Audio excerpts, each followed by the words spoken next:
presentation of Fox Sports. In their last 9 games, the Royals are 6-3, hitting 15 home runs. And while that has been a big story, so has been the work on the mound, led by Jeremy Guthrie's 15 straight scoreless innings. Will Smith starts tonight, coming off 7 great innings at Baltimore. Royals baseball is next on Fox Sports Kansas City.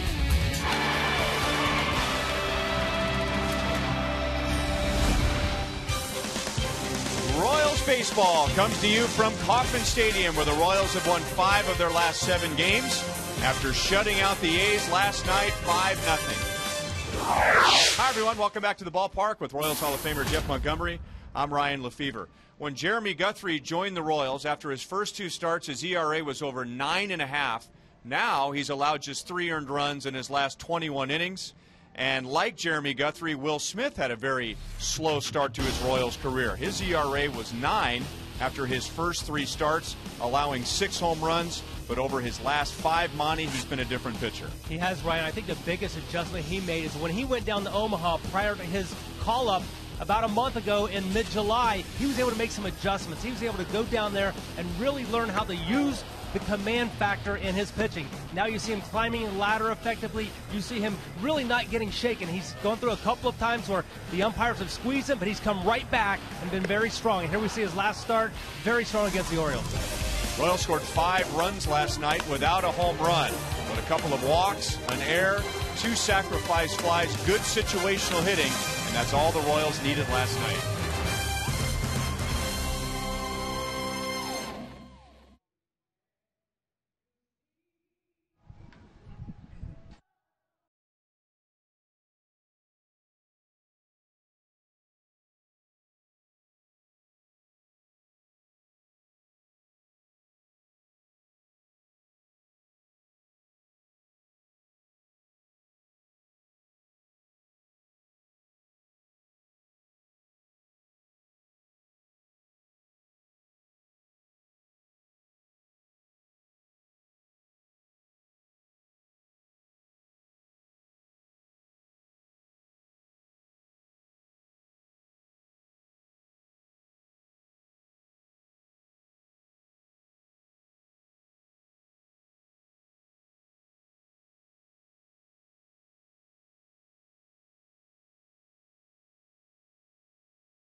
Baseball is brought to you by your Kansas City Chevy dealers, the official vehicle of the Kansas City Royals. By the Missouri Lottery. When you play, students win. Joe Goldberg will talk more about the Royals starting pitching after this.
Jeremy Guthrie following up his 8 innings of scoreless ball in Chicago with 7 innings shutout last night. It's a good trend for Royals starters. Joel Goldberg back at Kauffman Stadium. Now this year, the team is 13-6 when starters go 7 or more innings. It's not something we saw early in the year. Only 2 times in April, 2 times in May, 5 times in June, 4 times in July, but already 5 times in the month of August, Royal starters have gone 7 innings or more. Guthrie the latest to do it. Will Smith did it his last time out. Looking for more of that tonight against Oakland. Ryan and Monty have the call coming up next.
Warner Cable, the official TV, internet, and home phone provider of the Kansas City Royals.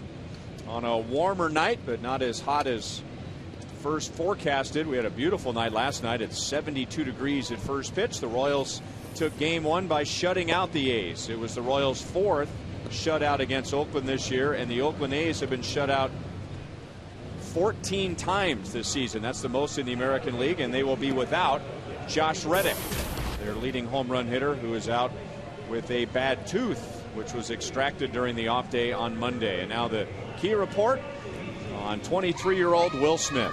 Right, I think it's very important for Will Smith to pitch aggressively. In his 3 victories, the Royals have scored early for him, and he's been very aggressive, pitching in the strike zone very aggressively. He was also very good in his last start when he climbed the ladder, got some strikeouts with fastballs up out of the strike zone. He's got a really good curveball. I'd like to see him rely on that captain hook to finish him guys off. And the A's defensively brought to you by Ford. The Royals defensively. Royals defensively line up. You got Chris Getz at second base. Moustakas and Hosmer on the corners, and Salvador Perez will be receiving for Will Smith tonight.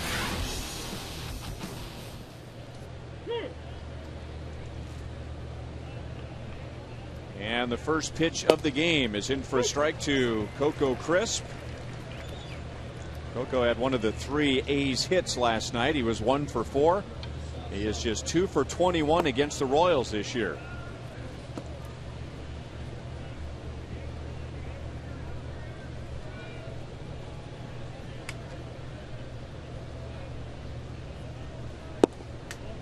A little bit outside, 2 balls and 1 strike. The last time Will Smith took the mound in the first inning, that was Thursday at Baltimore. He had a 4-0 lead. Line to left, but right at Alex Gordon. 1 down in the first.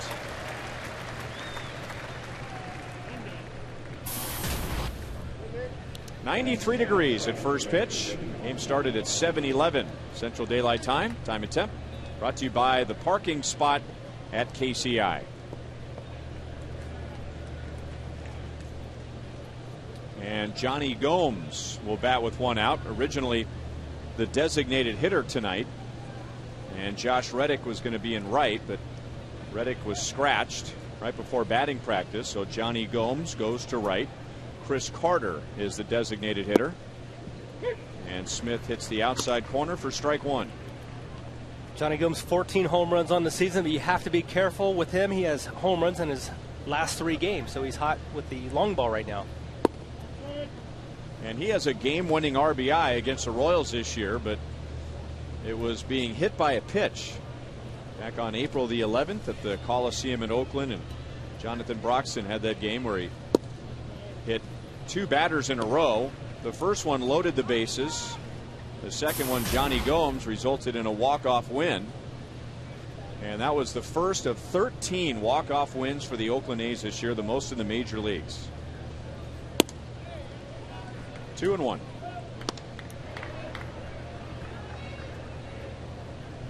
Let's take a look at Ryan on that hit by pitch to end the game.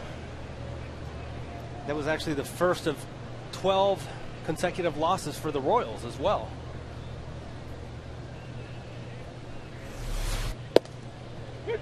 Full count. Never know what kind of spillover effect that game had on the Royals coming to Kauffman Stadium to open up the season, but certainly in the first things fell apart in a hurry.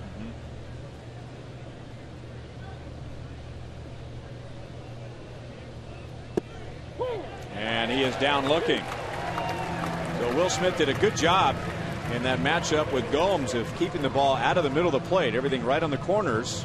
2 down in the top of the first. Like his tempo, like the fact that he's attacking a strike zone, especially attacking it down. You see all those pitches down in the bottom part of the strike zone. That'll be a big key for Will Smith.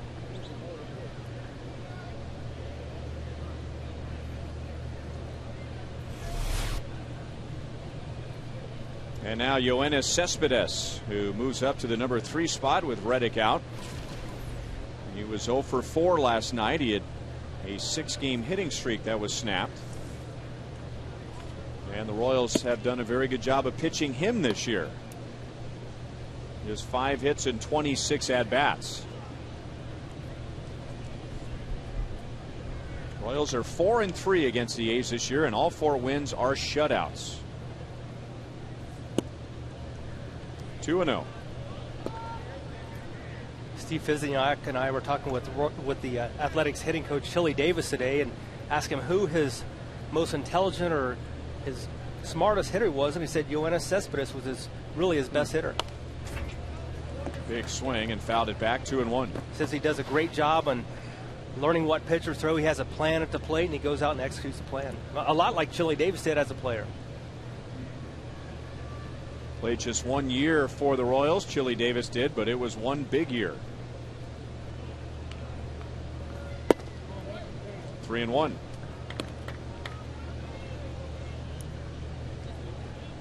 Cespedes might be experiencing the grind of the long major league season. In Cuba, they only played 90-game seasons. And he's gone over 50 at-bats, and now it's 53 without his last extra base hit. Will Smith with a good start. He gets the A's in order to begin the game.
And the American Forces Network, broadcasting to the U.S. Armed Forces, serving in 175 countries and aboard ships at sea. And they're watching tonight in Iraq, Germany, Italy, Southwest Asia, South Korea, and Japan. And we welcome you to Kauffman Stadium in Kansas City, Missouri, as the Royals and A's are playing game 2 of 3. The Royals won last night 5-0. And here's the Royals lineup, a mixture of righties and lefties.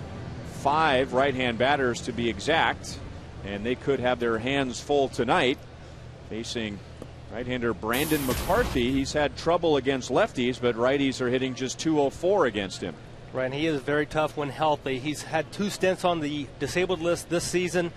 He's making his second start since coming back from a strained shoulder. He's been on the disabled list twice with shoulder problems. 5 times in his career he's been on the disabled list because of that, and with a couple of other injuries. Brandon McCarthy, at the age of 29, has been on the disabled list 7 times. When healthy, he is their ace. He's their best guy to go to when healthy, but as you mentioned, has spent a lot of time on the disabled list. The thing that he does well, he commands both sides of the plate, so if you're able to do that with stuff, you can be successful. And he misses outside, 2-1. Alex was 1 for 4 last night with a run scored and an RBI in the Royals' 5-run 5th inning. 2-2. Had a chance to watch McCarthy's last start against the Chicago White Sox and gave up 3 solo home runs. Was not a decision in the game for him, but doesn't seem like his signature curveball is what it used to be. So if his shoulder's a little sore, a little tender, that would be the reason for that. And got the pitch in on Alex, but he's strong enough to muscle it out into right field. And Alex has his team leading 137th hit. Now the A's defensively, presented by Ford. As you mentioned, no Josh Reddick, Johnny Gomes out in right field tonight. A new second baseman for the Oakland Athletics with Adam Rosales playing at second base, and Wichita, Goddard, Kansas product Derek Norris behind the plate.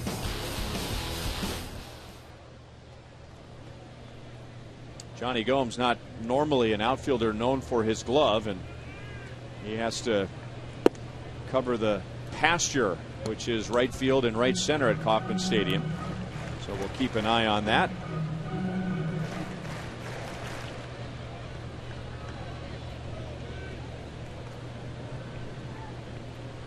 Escobar 2 for 4 with a double and an RBI in last night's game. And Bob Dutton of the Kansas City Star wrote a little story this morning on the debate as to whether Alcides Escobar bunts too much or not, and how often he does it right after Alex Gordon begins the first inning with a base hit. He grounds it to the right side, cut off by Rosales. No double play, but a good play for the A's to get Gordon at second base.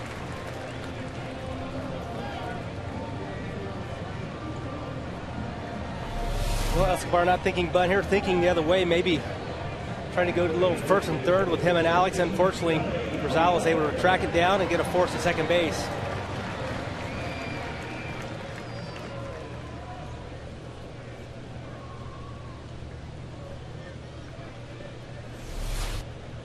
So Escobar had the right idea with that hole on the right side of the infield,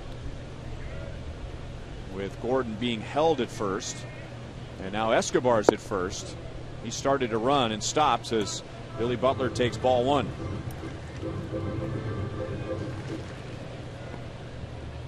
Billy was 0 for 3 last night, but chipped in with his 74th RBI of the year.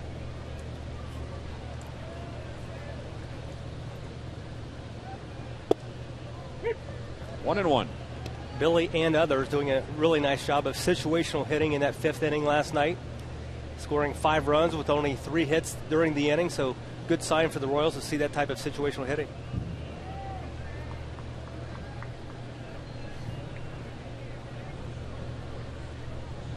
Royals manager Ned Yost really feels like this young team is putting a lot of pressure on itself in those RBI situations, in particular a runner at third with less than 2 outs.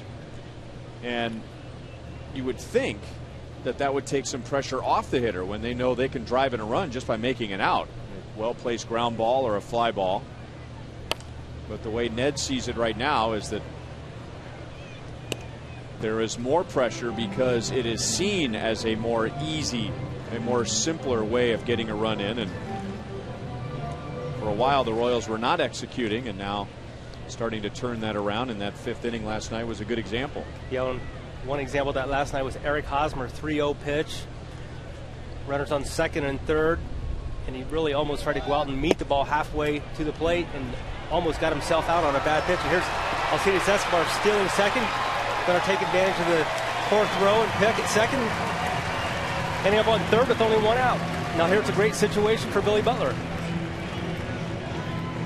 So the A's saw that coming. They pitched out.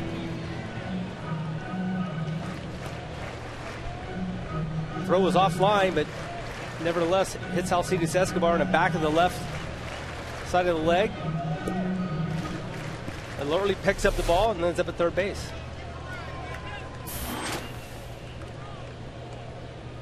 So 21 stolen bases. That's second to Gerard Dyson for the Royals. And this early in the game, the infield plays back. And now Billy, with a well-placed ground ball, can drive in a run. 3 balls, 2 strikes.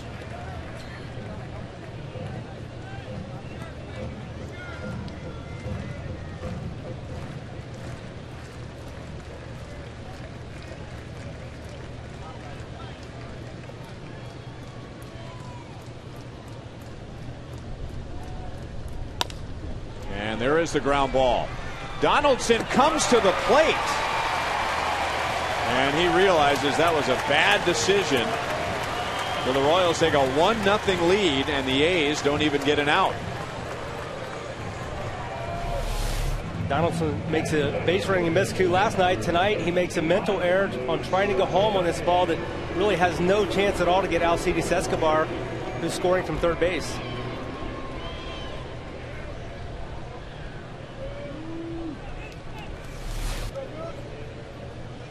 So Butler drives in his 75th, and now he's at first with 1 out for Mike Moustakas.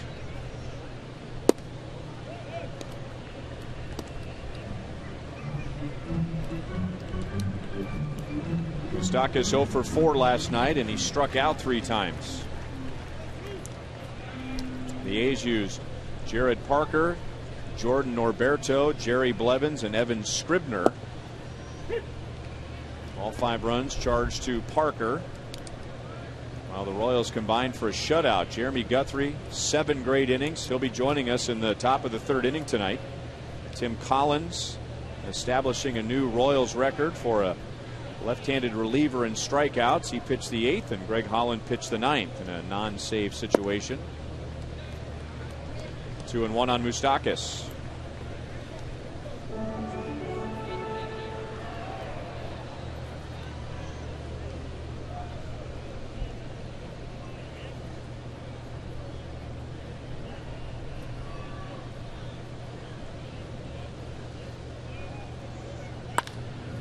Got it in on him.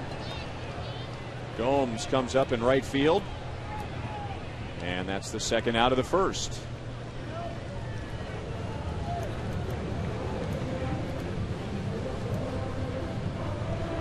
Well, the inning isn't over. But right now, with a run in the 1st for the Royals, they have outscored their opponents in the 1st inning 16-2 in the month of August. Such a big factor in the way the starting pitchers have pitched too. They get that lead. We've talked about Will Smith's 3 victories. He's had a lead to work with. They score runs for him early in the game, and we'll see if tonight that is a factor in the way he attacks the strike zone. Curveball for a strike to Salvador Perez. Hitless last night, but he started that 5-run 5th with a walk. Came around to score. Still batting at .307.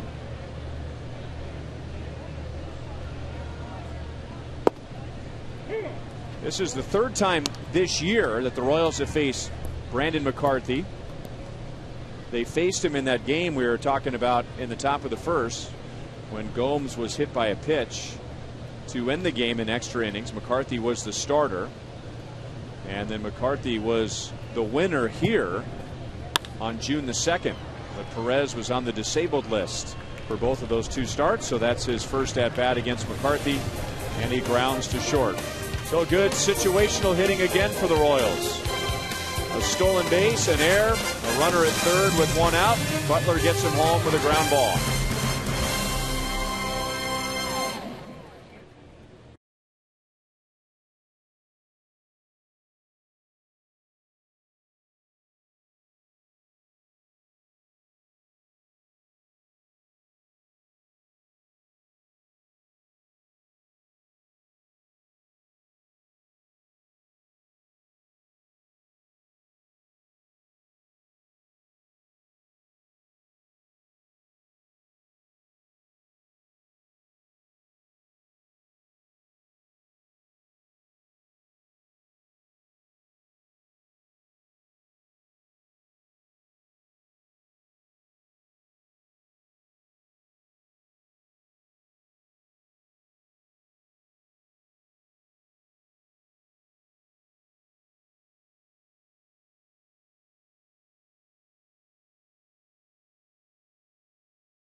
Royals got him a run in the bottom of the first inning. Here's our league leaders, brought to you by Toyota.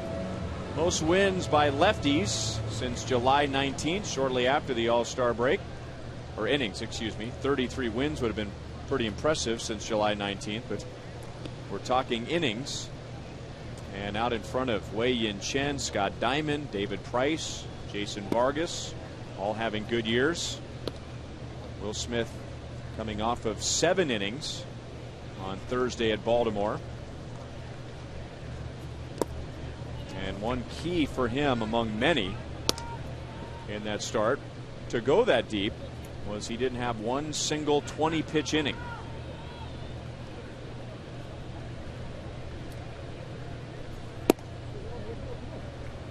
(3-0) now against Chris Carter. He played at first base last night and was 0 for 2 with a walk.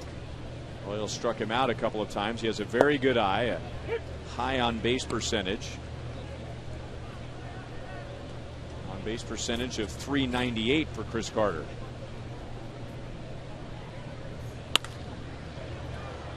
Toward the left field corner, a fair ball. Alex fires to second base, but it's cut off, and Carter has a leadoff double.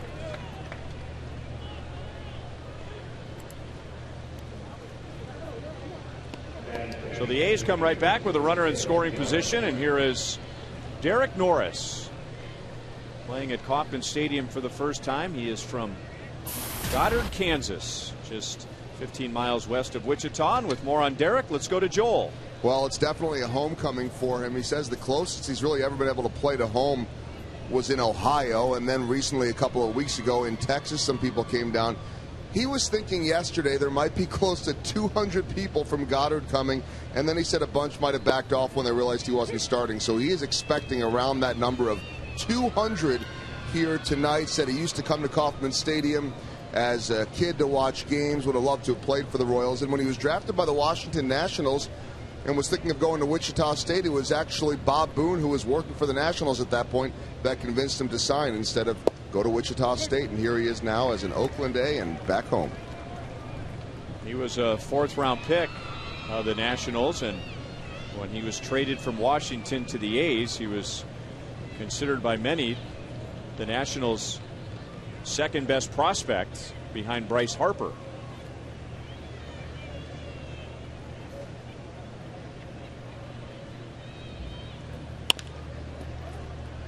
Pulls it to short, so Carter has to stay put at second base, and there is one out.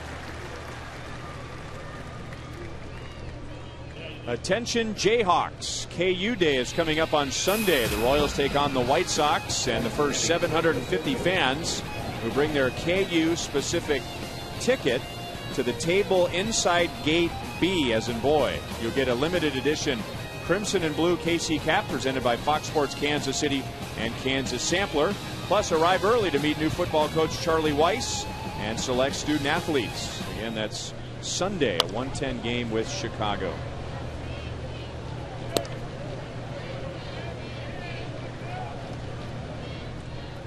So Carter at second base, one out, and now Josh Donaldson, 1 for 2 with a walk last night.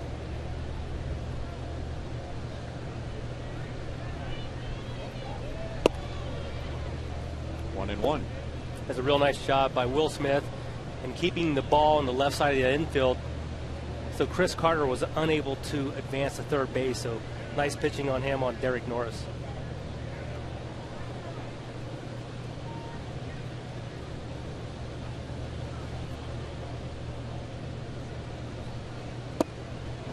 Good curveball, 1-2. That's probably where we don't give the pitchers enough credit in talking about situational hitting. You know, it's easy to say, well, all he has to do is get a ground ball to the right side, or with a runner at third, less than 2 outs, all he has to do is hit a ground ball. Well, the pitcher knows that. I mean, he's got a role in this deal. And I don't think Will Smith really gave Norris anything to hit the other way. Just over Escobar's glove. Now Carter, he had to hold, so he won't score. Donaldson ends up with a base hit, 2 on 1 out, but the double play is in order. A little jam shot, and on the hand just enough to get it over Alcides Escobar's hands, but like you mentioned, Carter unable to advance to third base. Now a ground ball still will get him out of the inning.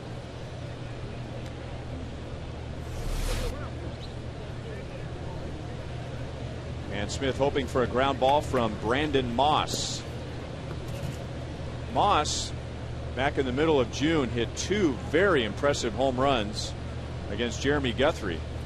That was at Coors Field in Denver, but Guthrie got him back last night, facing him 3 times and striking him out all 3 times.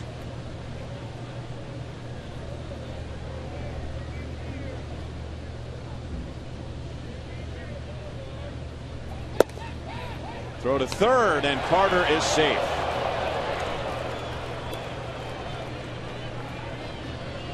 Salvador Perez almost catches Chris Carter sleeping down at third base. Left-handed batter up and kind of taking it for granted, but man, a nice throw. You know who may have saved that play, Monty? I could hear, before Perez even threw down to third, somebody yelling back, back, back, and I believe it was third base coach Mike Gallego, the former A's infielder. So he saw Moustakas coming in as the pitch was coming in.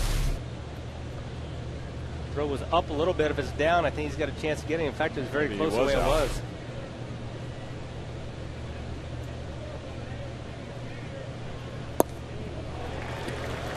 One ball and 2 strikes. So if it was that close, with Mike Gallego yelling back, back, back, if the A's third base coach doesn't pick that up, it's an easier call for third base umpire Paul Nart.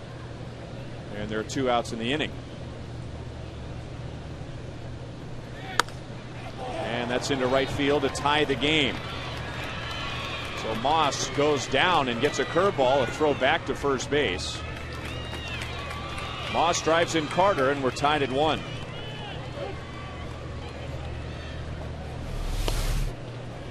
Or Brandon Moss, like you say, he's going to go down and get this breaking ball that really is almost on the ground when he hits the ball. A little trading places. Going to go another first to third here.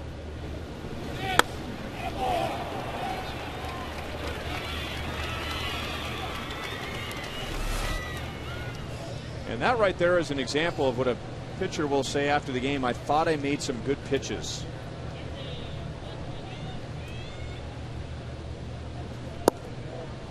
You get a hitter hitting one off the dirt almost and driving in a run for a base hit. You really can't be too hard on yourself. Right. I was curious how they would pitch him tonight, because talked about the home runs that Jeremy Guthrie had given up to Moss in Colorado. They were on breaking balls or kind of hung up out of the, over the plate.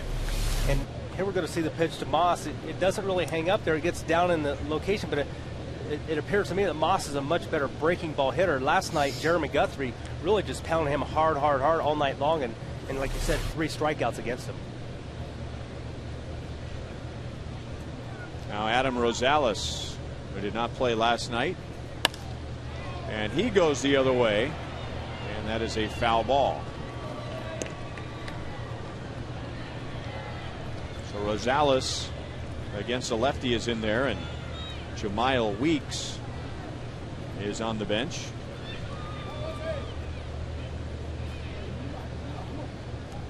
Well, hopefully we don't see it in this series, but Adam Rosales may have the fastest run around the bases after hitting a home run. Hardly want to call it a home run trot. It's more of a home run sprint.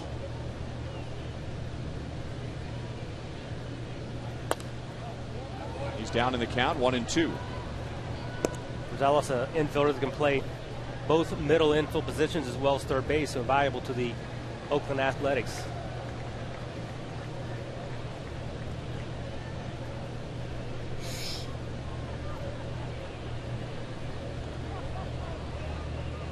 Donaldson at third, Moss at first. A's have tied the game here in the second inning.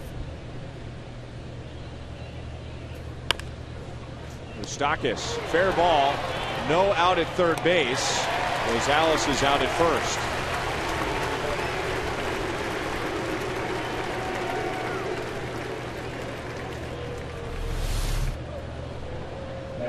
Once Mike Moustakas receives this ball, he's going to make an effort to get the out here. Once he doesn't get the out, he's committed to getting at least one out. Not going to make the same mistake that Donaldson made in the first inning of the game by trying to get the lead runner. He's going to go and get the sure runner at first base. So it puts 2 in scoring position for Cliff Pennington.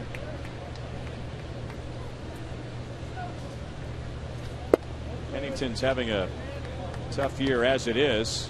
He's hitting .201 overall, but against, when he's hitting right-handed and against left-hand pitching, batting .169.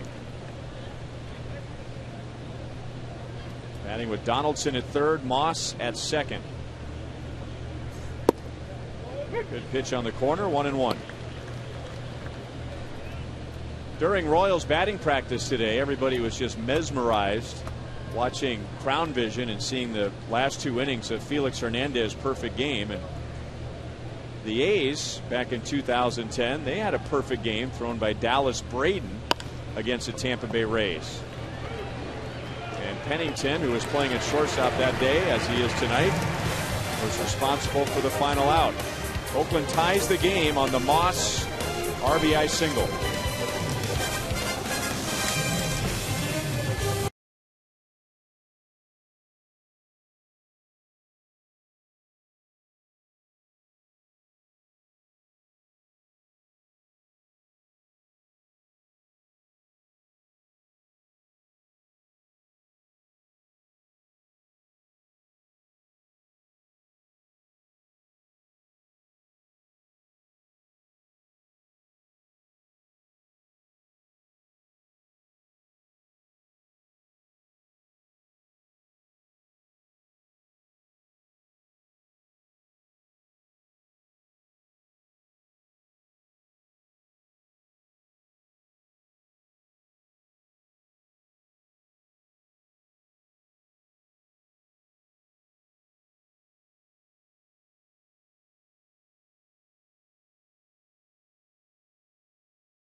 Niederding worked for the American Business Women's Association before retiring in 2001.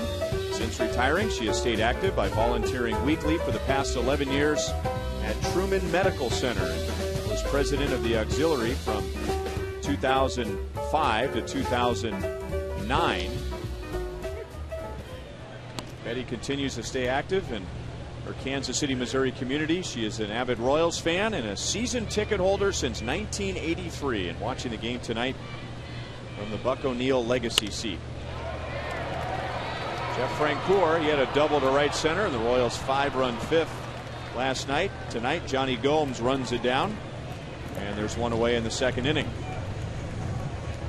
Going to bring up Eric Hosmer, and coming up on Saturday, the Royals and the Chicago White Sox, and you can add the next Royals bobblehead to your collection with this Wizard of Oz themed bobblehead presented by Time Warner. You can get your tickets at Royals.com or call 1-800-6-ROYALS. That's a 6:10 game on Saturday night.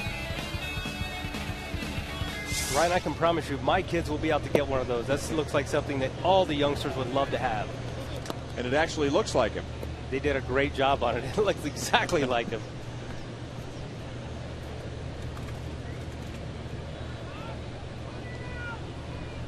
Eric last night 1 for 3 with a run scored and an RBI in that 5-run fifth inning. There was a time when just about every bobblehead looked exactly the same, and the only way you knew who it was looking by the uniform number. I fortunately have never had a bobblehead made because I wouldn't want to see what that looked like. Well, we could have a little, a little mullet coming out of the back of the hat there. I'm sure that would be the case.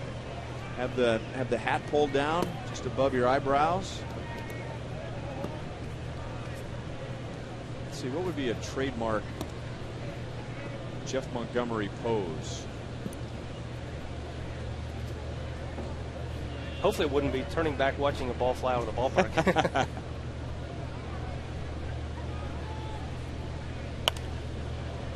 2 balls, 2 strikes. I'm just thinking about you right in the middle of your windup.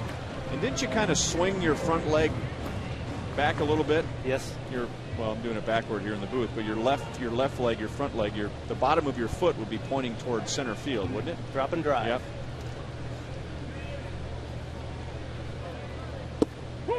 Hosmer down looking, and that's the first strikeout for McCarthy.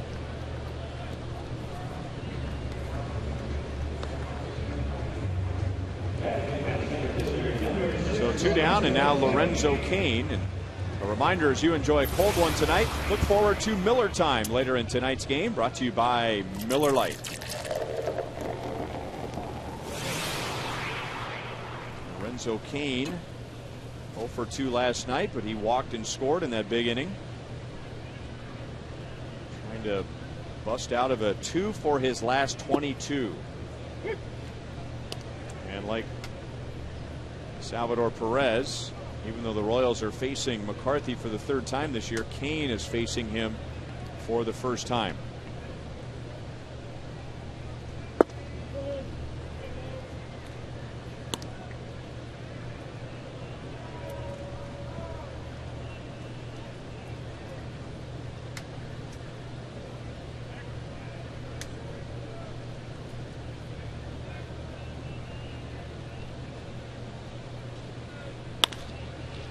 One hop to Donaldson. Royals are down in order in the second inning, and at the end of 2, the Royals and A's are tied at 1.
5-0, and Jeremy Guthrie led the way with 7 scoreless innings, holding the A's to just 3 hits and striking out a season-high 8. And Jeremy joins us down in the Royals dugout. Thank you for spending some time with us, Jeremy. And 15 consecutive scoreless innings in your last 2 starts, 3 earned runs over your last 21 innings. Is it just the mechanical change? Is it the change of scenery? How would you describe it? Yeah, I think it's the mechanical changes that we're working on. Throwing better quality strikes down in the zone and making less mistakes. So those are things that have been more helpful for sure. The change of scenery is, it is what it is. But I don't think if you continue to make poor pitches, they're going to hit them, as I proved in the first 2 starts. Had decent stuff, but made mistakes, and they made me pay for it. So I'm just trying to limit those. Coco Crisp into shallow left, and Escobar will take care of it. Hey, Jeremy, I asked you this question last week, and it really hasn't been brought up since you came to the Royals, but you had a bike accident when you were with the Rockies, and you fell on your right shoulder.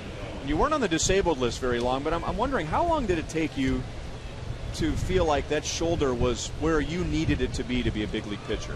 Well, it's something I still treat it, still take care of it.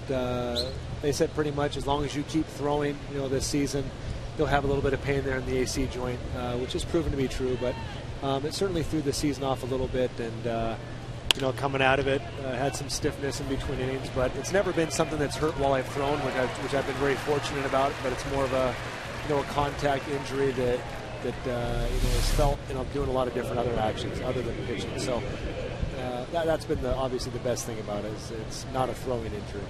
Jeremy, you seem like you've really improved with each start here as a Royal. Did things really start to click for you in the last start against the White Sox? No, I think it was the start before against the Rangers. Going out there, felt comfortable with some of the adjustments I made with Dave in the bullpen. And so, that going up against a tough lineup, with Texas, had through 6 innings, had a chance to get out of there with 2 runs. They put on 1 late, but that was a real positive outing for me and for the team. So that's kind of where it started. We've just been able to build off that. Now, I know I was a starting pitcher in the minor leagues in Mile High Stadium in Denver. Do you notice a marked difference in pitching here in this altitude and this stadium as opposed to in Colorado? Yeah, I think most pitchers would agree. There's a challenge there that lies in Colorado, even beyond the fact that the ball carries well. To go out there and execute the pitches the same way as you're used to seeing them in other stadiums, it can be a challenge. It's not an excuse, and no one uses it as a crutch, but each pitcher pretty much recognizes it from what I've heard, and it's a challenge. So it makes you respect even more what some of the guys that have pitched there with success have been able to accomplish. Ubaldo Jimenez's great year a couple years back, puts into perspective just how dominant he was and how good his stuff is. And that's what I really noticed pitching there. The breaking ball almost would seem like it would roll off my hand instead of have that sharp bite. So really good to see the opportunity now to come here and pitch in this real ballpark and have an opportunity, because you're kind of a fly ball pitcher, so you're going to take advantage of this ballpark. Yeah, this is great. It's a great spot here. We complement the big yard with defense, and if you get those 2 things, you give your pitchers a chance to succeed. And on top of that, it's a ballpark that our team hits well in. So it just, there's all the makings there for some success, and I'm happy to be here. Well, Jeremy, you've really given the team a huge lift over your last 3 starts. Great job last night. Thanks for spending some time with us tonight. Thank you, guys. Thanks, Jeremy. All right, Jeremy Guthrie down in the Royals dugout. And as we talk to him, Will Smith knocked down the A's in order.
Buck Night and Fireworks Friday. Day after tomorrow. Hot dogs, peanuts, and soft drinks, just $1 each. And fireworks after the game, presented by Hy-Vee and Pepsi. It's the Royals and the White Sox at 7:10.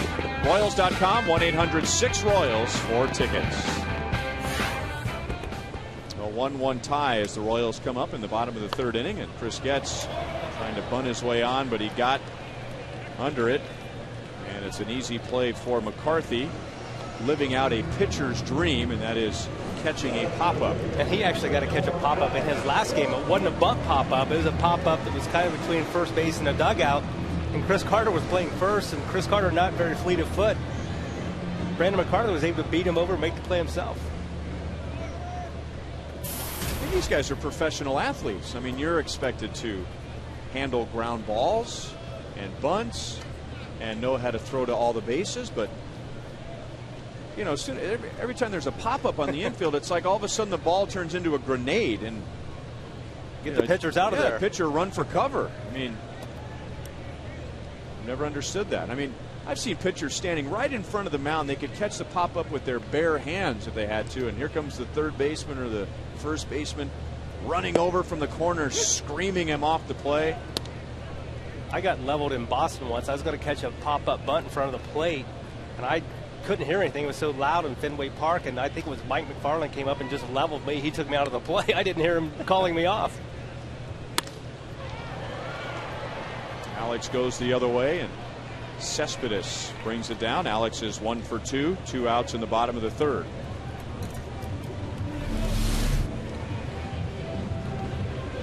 And now Cetus Escobar comes to the plate, and we take a look at our Sprint You Call It question for tonight.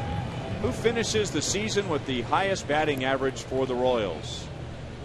Cetus Escobar right now at .299 after grounding into a fielder's choice in the first inning. So the team leader at the moment is Salvador Perez.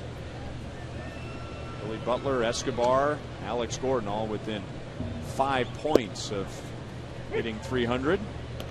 Text 432-432. Enter keyword Royals, a space, followed by A, B, C, or D.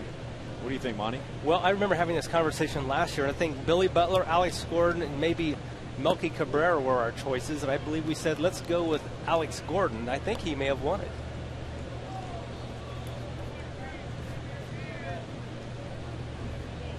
Now, Billy is a .297 career hitter, and he has 2 seasons in the big leagues where he's hit 300. 318 is highest. I'm going to go with Billy.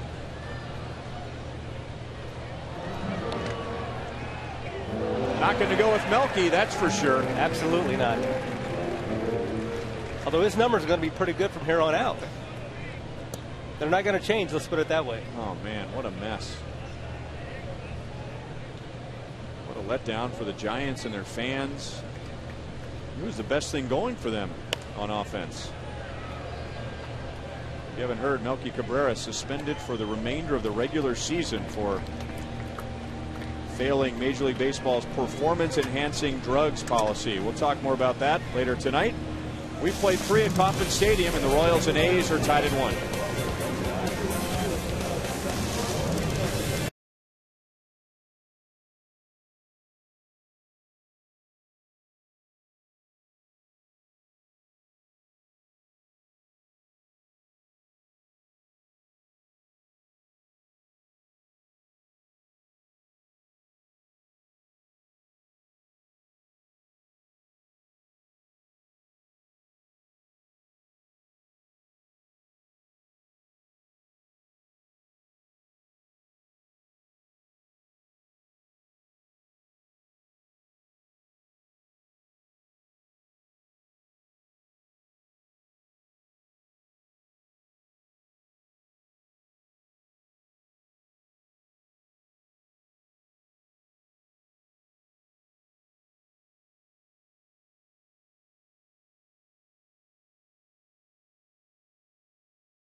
Seattle, and we told you about the King's Court where they pass along a turkey leg and everybody takes a bite out of it and passes it along to the fan sitting next to them. Well, they had the time of their lives today as Felix Hernandez, King Felix, pitched the third perfect game in the major leagues this year, much to the delight of his fan cheering section in the left field corner. That was the second perfect game and the third no-hitter pitched in Seattle this year. And so Felix Hernandez joining Philip Humber and Matt Cain with perfect games this season. Chris Carter, who doubled and scored the A's run in the second inning, grounds out to Alcides Escobar. And there's one away in the top of the fourth inning. And speaking of Alcides Escobar, he was glued to the video board as Hernandez was finishing off his gem today. And with more on that, let's go to Joel. Well, you talked about the cheering section for Felix in Seattle. He had one here, too.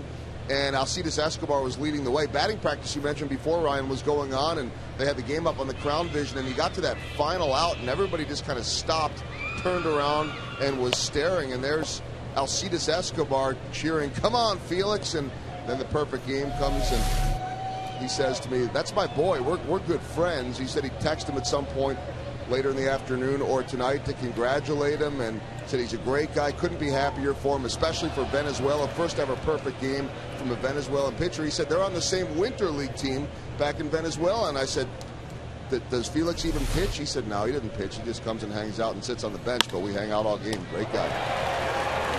Two hard hit balls to the left side, but two outs as Derek Norris lines to Mike Moustakas, and then the chorus of Moose calls, two down. I think one interesting thing, 23 perfect games in the history of baseball, and already 3 this year. Two guys, Matt Cain and King Felix, you would expect, but Phil Humber, that's the one that really stands out. You know what else is unbelievable is that in the last 4 years, Tampa Bay has been on the losing end of perfect games 3 times. And I think there's a couple of more no-hitters mixed in there, aren't there? Didn't Edwin Jackson go back to Tampa Bay and he pitched a no-hitter there?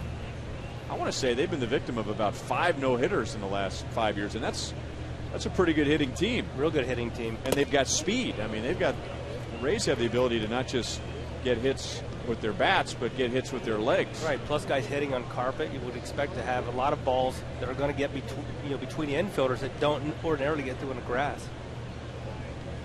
Then you got a team like San Diego, who Jason Marquis went into the 7th the other night with a no-hitter. They have still never had a no-hitter in their career, and you look at this team, and they're a part of 3 in 1 year, Seattle. That is a fair ball and a home run for Donaldson.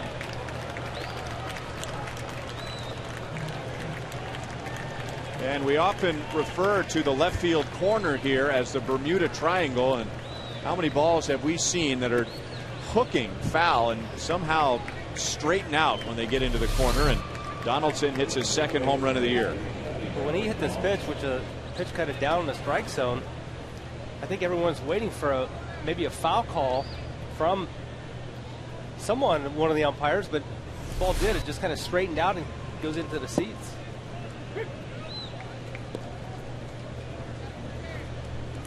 That is the 9th home run allowed by Will Smith. But he has really improved that number in recent starts. First time he was called up, Will Smith allowed 7 home runs in his first 16 innings. He gave up a home run in his last start, but he had gone 28 innings without allowing a home run. So now he's allowed 2 home runs in his last 32 innings. It's pretty good.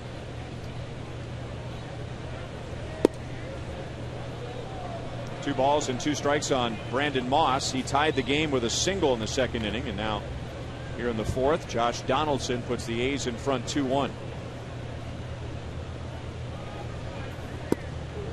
Got him with a breaking ball down and away, so Smith bounces back quickly. That's his 2nd strikeout. Royals coming up in the bottom of the 4th, down by 1.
Midwest Ford dealer. By AT, the world's largest 4G network. AT, rethink possible.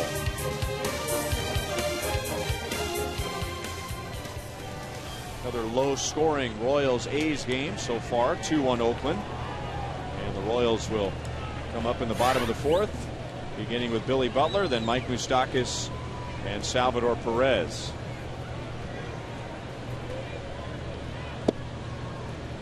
Third ball for a strike. Billy drove in the Royals' run in the bottom of the first, reaching on a fielder's choice and driving in Alcides Escobar. 75 runs driven in for Billy Butler. 1-1.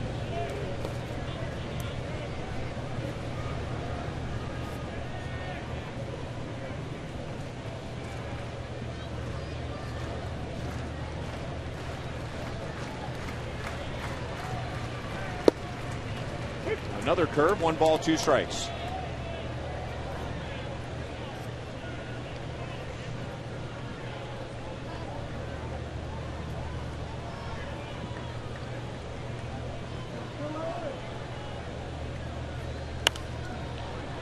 Fouled away. Here are some early returns in our Sprint You Call It question.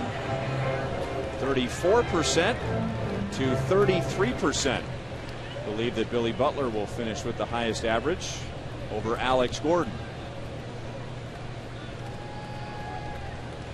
Billy at 299 at the moment.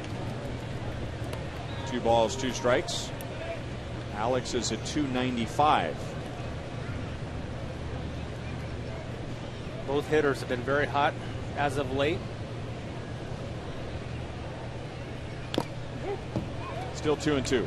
I think the thing for Billy is just really growing into his power, seeing the home run totals really going up this year. Good to see out of Billy, and he's really at the age where a lot of hitters start to demonstrate the power that they're going to have for their career.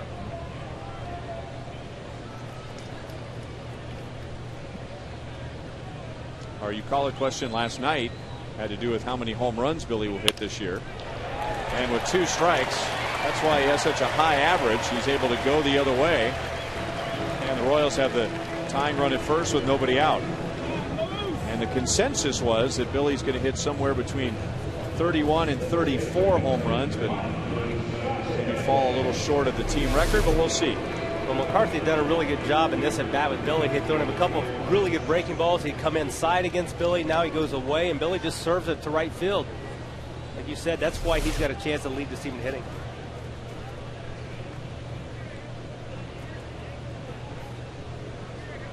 Mike Moustakas takes a little bit outside, ball 1.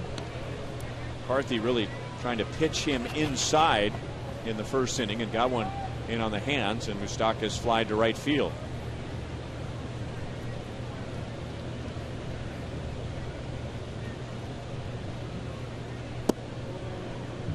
Two and 0.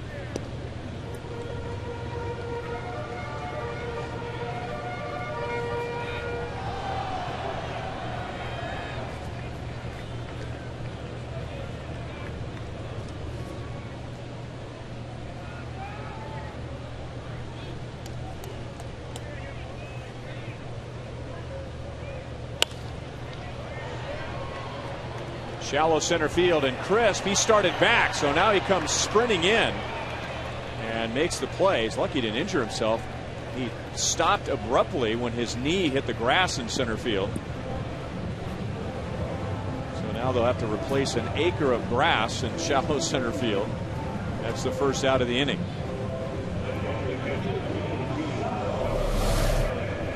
You'll see Chris goes back, thinking his ball's hit better than it was.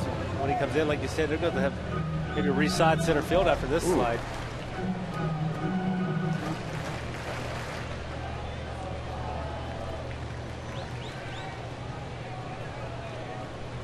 It may not hurt now, but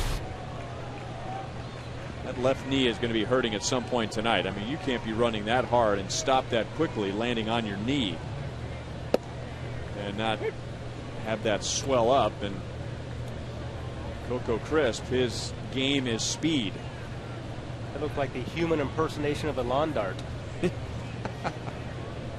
He did replace his divot.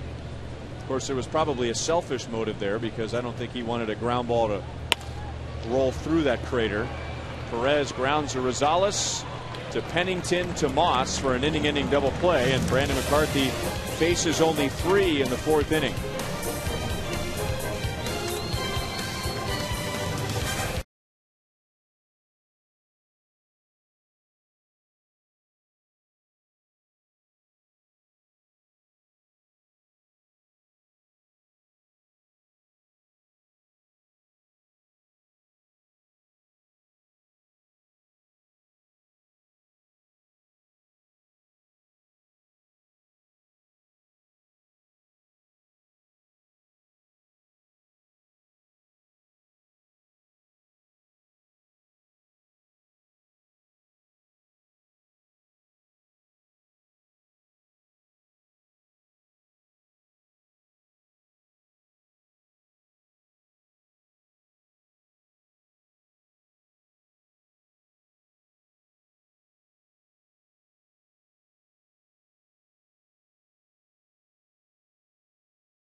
Fans, your best Moose call. Create a video of yourself conveying your most innovative and creative call in honor of Mike Moustakas, and you could be the winner of our Let Loose Your Inner Moose contest. The deadline is on Monday, so go to Royals.com/Moose contest, Moose contest, to upload your video. Looks like a lot of fun out there.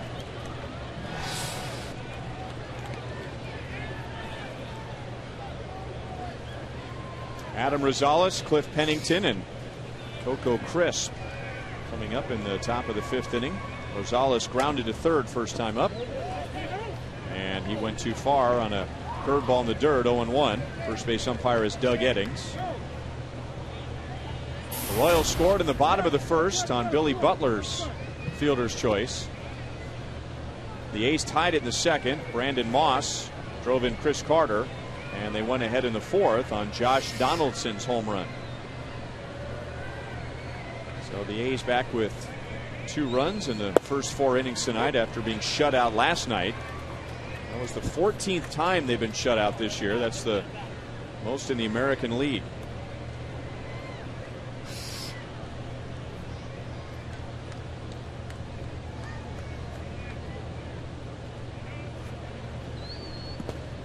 You know, there are some shutouts where you just don't score, but you have scoring opportunities all night. Now, the A's did not have that last night at all. They had 1 inning all night where they had more than 1 hit, and they had only 1 runner get past first base. That's 3 strikeouts for Will Smith, and a good start to the 5th inning. One thing Will Smith has really been able to do is take that confidence out on the mound with him.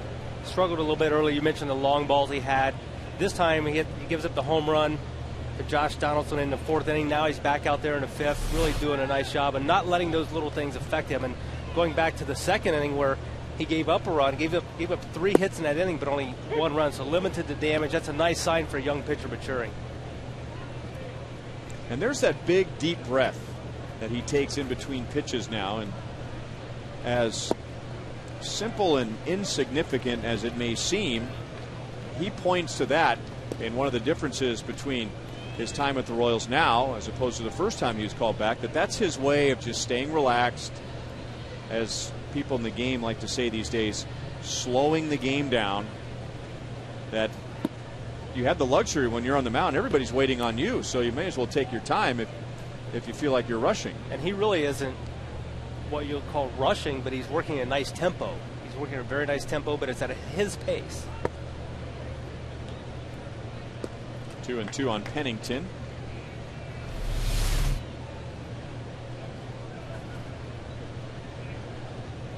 Sometimes you just need to take a deep breath. Escobar, great play. Hosmer helps him out with a pick.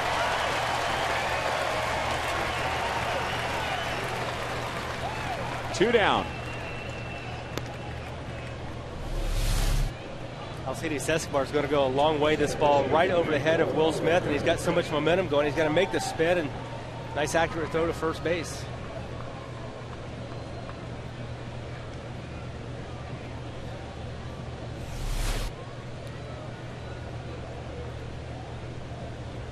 So a little help from his defense, and Will Smith has retired the first two A's and now begins his third time through the order, and a strike to Coco Crisp, who is lined to left and popped out to short.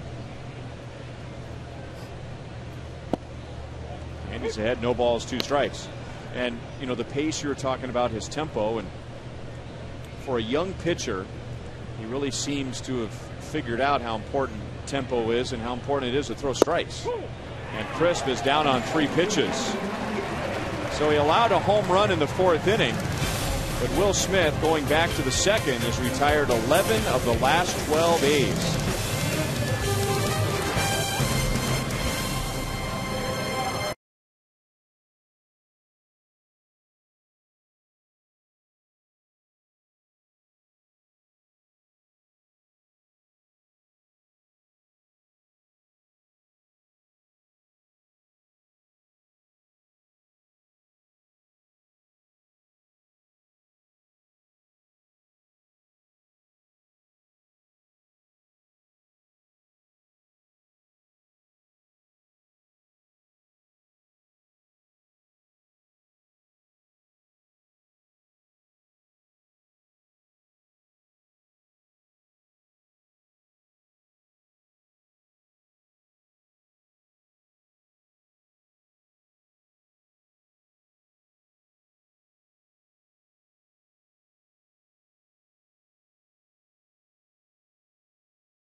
Jeff Francoeur always has his fans here, whether it's a Frenchie Quarter night or not. Joel Goldberg back at Kauffman Stadium. And, of course, Frenchie and Alex Gordon played in that great outfield last year with Melky Cabrera. Ryan told you earlier that Melky Cabrera suspended for 50 games, so that would take him into the playoffs for the rest of the year because of a failed drug test, performance-enhancing drugs. And, you know, guys, it was interesting talking to some of the players in the clubhouse, and nobody really wanted to get into too many details and specifics because this was a teammate of theirs and a highly regarded teammate and someone that was really known for working hard, and it did surprise a lot of the players in the clubhouse and talking to them today. I was asking a little bit about the process as far as the drug testing, and you know what I was told was that they are allowed to be tested up to 7 times per year, and that's throughout the calendar year, even in the off-season spring training, and they come in and it's an anonymous. It's the basic there for Jeff Francoeur, but guys, it's an anonymous test, urine test, and it can happen over and over again. And so, you know, the question I think to a lot of guys was, is it possible that Melky was doing any of this stuff while he was here? And of course, none of the guys know that, and they're not really sure, but it's definitely out there. And a lot of guys, for the most part, were just disappointed to hear about it and surprised. And I think as one player summed it up, he said, we're bummed out to hear about it. But You know, it's interesting. The game's been cleaned up a lot, and I was just reading something online from Kirk Gibson, whose team is 5.5 games behind the Giants in the race. And Melky batted 462 against them this year with 8 runs and 6 RBIs. He says, why not a greater suspension? Why not a year? And the second time banned for life, he says he might have affected the whole division. You know, it's almost worse, I think, these days when a player is caught, because it is illegal. And Hosmer slices it into the corner, and unfortunately that ball didn't straighten out. It's no balls and 2 strikes. You know, for years before the testing, you know, maybe it was frowned upon, and the older players looked at the younger guys that were using performance-enhancing drugs, and it tarnished some of their numbers in their minds. But now that there is drug testing in place, and the penalty is so severe, and they know what the possibilities are if they get caught. I mean, I just think it looks worse now. I mean, the Giants need Melky Cabrera, but you know, you can't help but wonder, would Melky Cabrera have had the year that he did with the Royals last year without this? We don't know how long he's been taking it. Would he have had the year this year with the Giants if he hadn't taken this stuff? And his year in 2011 was not a good year at all. In fact, you know, he was scuffling to get a job. Dayton Moore extended an opportunity to Melky Cabrera to really revive his career, and he did that. And who knows? And like Joel said, 7 times they have the ability to test you during a year. You've got to figure that if you're going to get tested even 1 time during a year and you're using, you're probably going to get caught. And it leads to the question, are guys, and I don't think that there's a big problem in baseball. I think baseball has done a good job of cleaning this up. But is there some kind of masking agent or some kind of way that they could hide this result and affect this result, and maybe that didn't work this time? I don't know. If you're tested 7 times a year, up to 7 times a year, why was he suddenly caught now? Why would he and he admitted to this too. We don't know if this was fought in advance or not, but he readily admitted, apologized, and said he did it and made a bad choice. And, you know, it makes you wonder whether he'd done it before and wasn't caught, and now he was caught. I will differentiate this. During the steroid era, it was wrong. We all know that. But guys weren't getting caught, and then they made the choice. I think it was more of a moral choice. Do I want to do this or not do this? I don't think I'm going to get caught. Now you're making the choice knowing there's a good chance you are going to get caught. Joel, did any of the players talk about how many times they had been tested, or is that something that's very confidential? No, I didn't get exact numbers, except for that they can be tested up to 7 times, and there's someone right there that gets that sample. Great play by Pennington on a throw that didn't come in on the fly from Norris, and Jeff Francoeur is caught stealing, 2 down. And it goes right out to the lab, and it's sent out and shipped out. And that was really the issue with Ryan Braun's, is that there was the procedure wasn't followed properly. We don't really even know whether he was innocent or guilty. And good for him, I guess, that he was able to, I guess, get off on a technicality as far as that goes. But, I mean, you look at, I think it's interesting what Kirk Gibson said, because there was something about that 50-game suspension that didn't scare Melky Cabrera. And we're not talking about a guy that's had a little bit of effect on the game this year. He has the most hits in the majors this year. Well, obviously, I would say somebody probably convinced Melky Cabrera, you will not get caught. Yeah. This is undetectable, and somebody told me that it's a continuous cat and mouse game where the league has a test for a particular drug, and so okay, now that you can't use this drug anymore because you'll test positive. So they take the drug, they change a molecule or 2, so basically has the same effect, but it doesn't test positive anymore. Right. So the league is constantly learning about these new drugs, and they're coming up with new tests. And maybe what happened, we don't know, but maybe what happened is that, you know, Melky or some other guys were in the clear, and the league just simply caught up with him. Hey, the All-Star game was decided home field advantage by MVP. 2-1 A's at the end of 5.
and the A's get together. An excellent outing last night for Jeremy Guthrie, and now Will Smith, he just continues to roll along. He's only given up 2 runs in 5 innings. Well, fortunately, good starting pitching has been contagious in the month of August. Joel talked about that early, how many games they've had already this month. So it's really good to see these guys building off each other.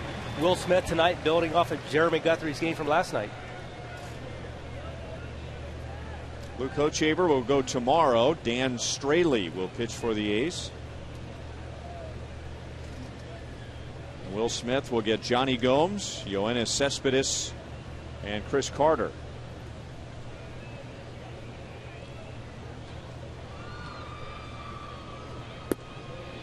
And the veteran pitchers on this team, they love Will Smith, as he's constantly picking their brains and wanting to dig into how to pitch certain guys in certain situations. And he's just been a sponge and has hitched his wagon to Luke Hochaver and Bruce Chen, guys who've been around for a long time, guys who had some rough goings when they were just getting started in the big leagues and have lived through those wars. And now Will Smith is better for it. I was talking to Luke Hochaver about that during the last road trip and just how impressed he is with Will's ability on the mound. And Luke said, you know, remember his big league debut, Will Smith at Yankee Stadium, and I mean, he just got pounded for 3 innings or whatever. He gave up 2 home runs in his very first major league inning and gave up 5 runs in 3 1/3. But Luke was saying from the dugout, if you just focused on Will Smith, you had no idea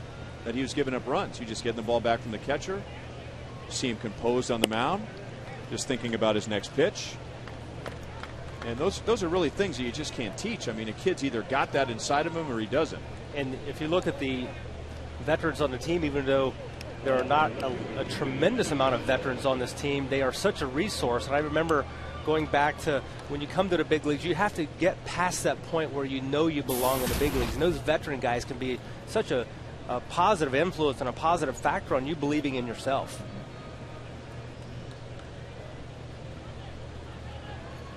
That is his first walk. So Gomes is on for the first time, and now he's getting into the middle of the order. Cespedes, Carter, and Norris. Cespedes with an aggressive swing, and he fouls it back. Let's take a look at the radar gun tonight. And Brandon McCarthy and Will Smith so far are both topped out at 93 miles per hour. You can get downloads up to 50 megabits per second with Time Warner Cable Ultimate Internet. I tell you who he reminds me of, and I'm looking forward to seeing him pitch again if we see him when we're in Boston, but he just has the demeanor and the size of John Lester. Absolutely. That's what I see. I almost read your mind before you said that. No balls, 2 strikes.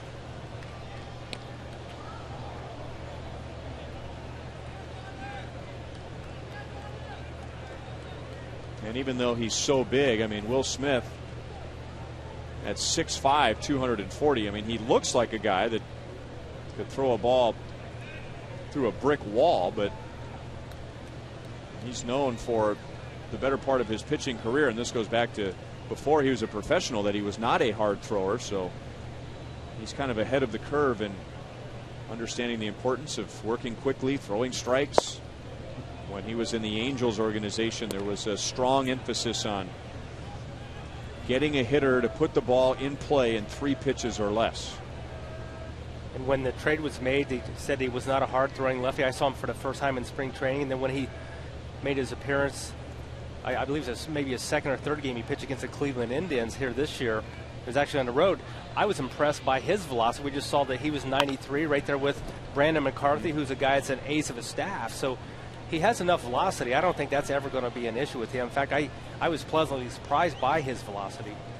And, you know, this is something that Randy Johnson had, too. I mean, when you're big and you're long, 93, plus he's got a little extra reach. That's got a – so the ball is clocked at 93 miles an hour, but the distance from his hand to the glove is shorter because of his size. Just built-in deception.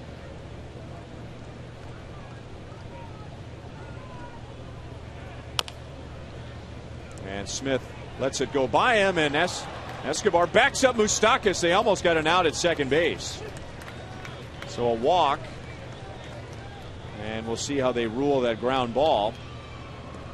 It is ruled a base hit. I think if you'd ask Mike Moustakas, he'd tell you he could have made that play, and the A's have 2 on with nobody out. Will Smith does a good job of not trying to take this ball himself because he's probably not going to be able to make it. Was maybe concerned that he shielded the ball or the play from Moustakas, but that was not the case. He just misplayed the ball.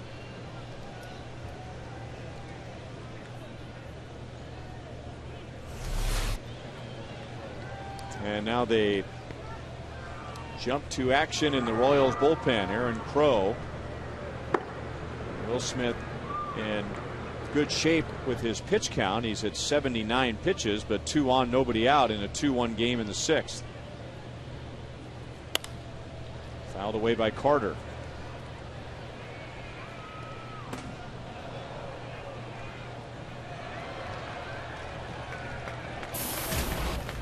Chris Carter, the A's minor league player of the year in 2008 and 2009. He was the Texas League player of the year in 2009. Got to the big leagues in 2010. We talked about it last night. He began his big league career going 0 for 33, which probably felt more like 0 for 133.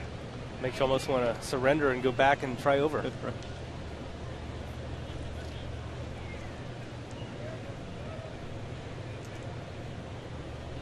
Figure a guy like this has grounded into a lot of double plays, but so far only 2.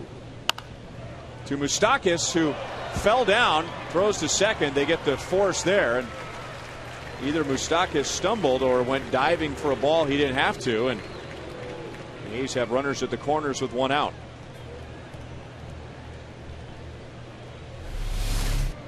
This ball's hit pretty hard to Moustakas' right side.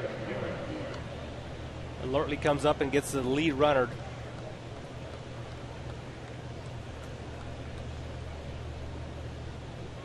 Much tougher play than the last play that was scored a base hit. Or I'm sorry, yeah, was scored a base hit, but I'm sure if you ask Moose, he would make that play a lot more times than the play we just saw him make.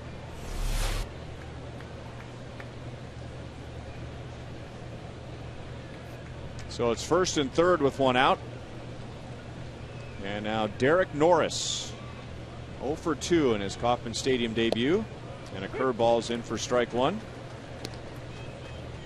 From Goddard, Kansas, 15 miles west of Wichita, is on his way to Wichita State until he was drafted by the Nationals in 2007. Traded to the A's during the offseason. He's an A's type of a player, good power, high on base percentage in the minor leagues. Down in the count, no balls, 2 strikes. We're going to go back and look at the play earlier in the inning with Yoenis Cespedes hits the ball down to Moustakas at third base, and again it was scored a base hit. Not so sure that Mike wouldn't like to have an opportunity to make that play again.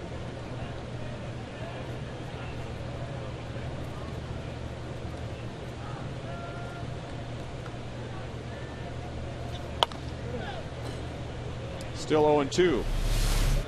Here's this play. Moose comes in. It's really not a tough play for him. Looks like he overran the play a little bit, and he had to field it on the backside.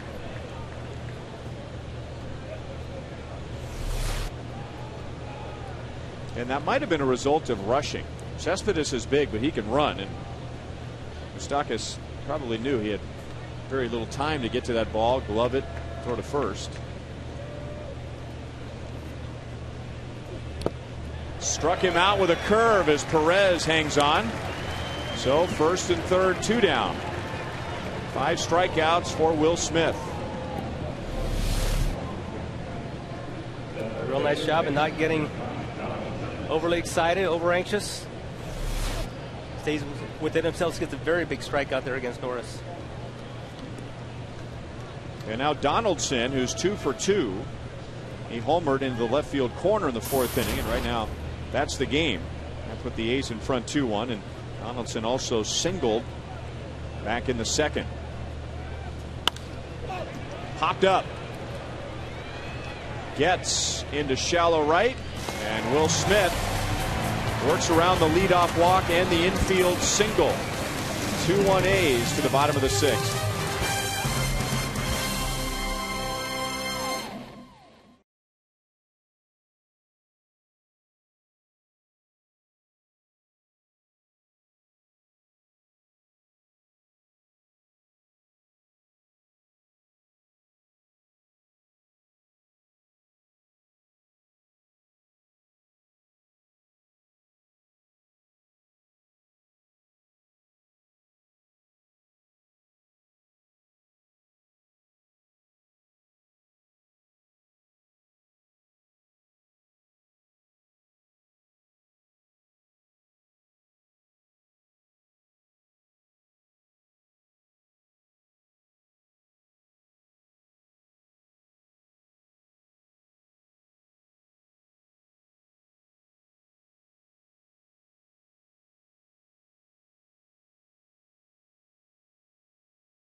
Inning, our contestant is Felix Kitto from Bloomfield, Nebraska. And if the Royals hit a home run in this inning, Felix wins $900.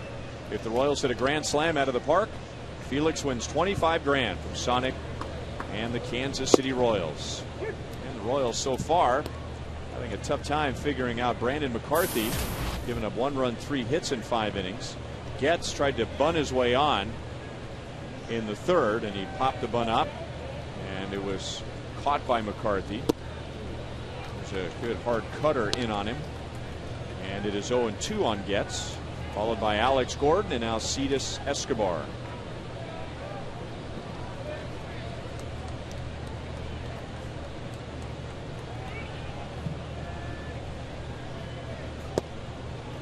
One and 2.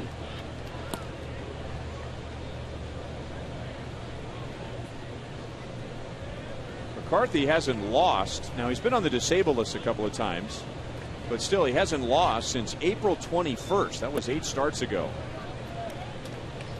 On the DL twice with right shoulder problems. The A's are 7-1 in his last 8 starts,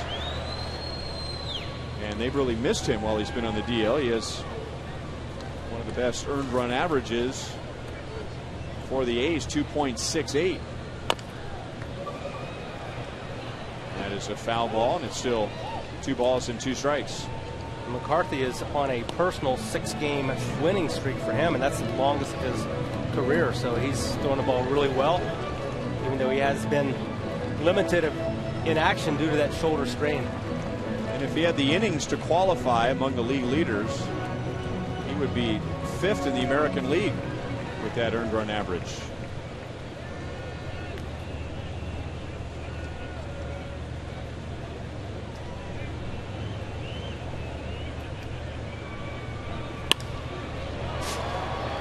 Left field and right at Cespedes. 1 away. Chris Getz is 0 for 2. Time for our trivia question for tonight, brought to you by AT.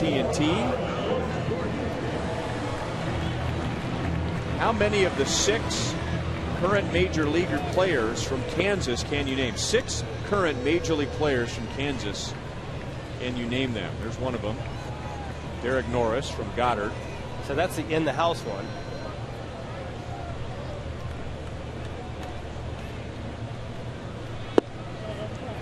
Ball 1 to Alex Gordon. He's 1 for 2. Don't think we have any on the Royals roster, do we? Aaron Crow. Oh, there we are. Aaron, how about see. Alex has always been a Nebraska guy. Johnny Damon still considered a current major leaguer? He's not.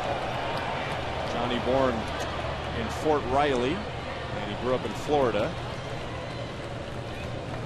2 down. Alex is 1 for 3. Was Kyle Farnsworth Missouri or Kansas? Very good. Wichita. There we go. Kansas area native, Blue Valley Northwest product. He's not in the big leagues yet. Jason Adam pitched very, very well for High A Wilmington, but I guess that doesn't count in the answer. That's great, Joel. Hey, could be one day. He could add to this trivia question one day. That's not getting us closer to our goal, though. How many do we have? Yeah. As could Bubba Starling, Joel. Billy Butler's been to Kansas before. Johnny Damon's not officially retired, by the way. But he's not, I guess he's not on a roster. All right. So he doesn't count. You started cheating yet? Nope. Let's see. But I will. So Kyle Farnsworth, Aaron Crow, Derek Norris, Andy Dirks. Born in Hutchinson, Kansas. Hit a home run last night for the Tigers. There's 4.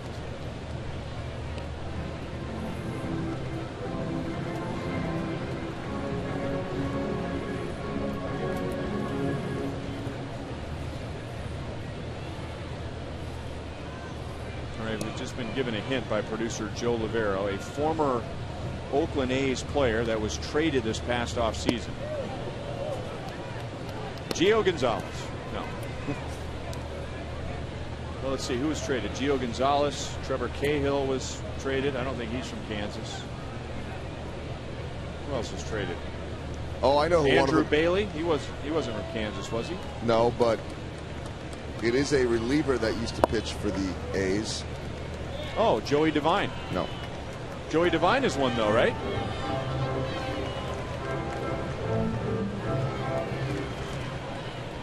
Sidearm.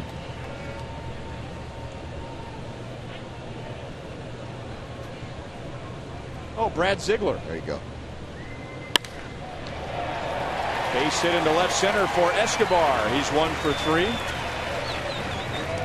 Yeah, Brad Ziegler grew up in Odessa, Missouri, but born in Pratt, Kansas.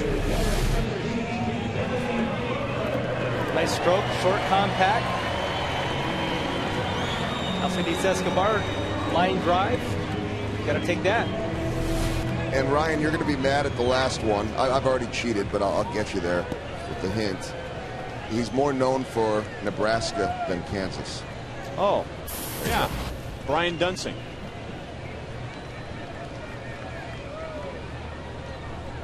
Marysville, Kansas, just south of the Nebraska-Kansas border. There you go. Al's so mad at us now. Oh, why should he? Well, we had to work at it. There it is. It's a good question. Yeah, very good, Al.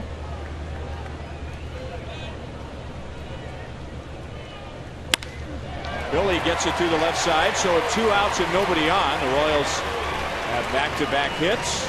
And for Billy Butler, that's his 43rd multi-hit game of the year.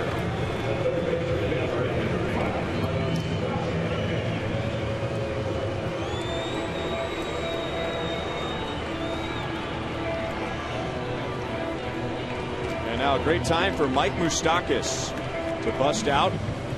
0 for 2 tonight, 0 for his last 8.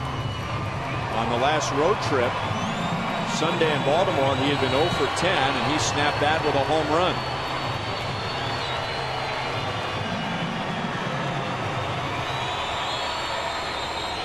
Brandon McCarthy had really been cruising, even up to 2 outs here in the 6th inning.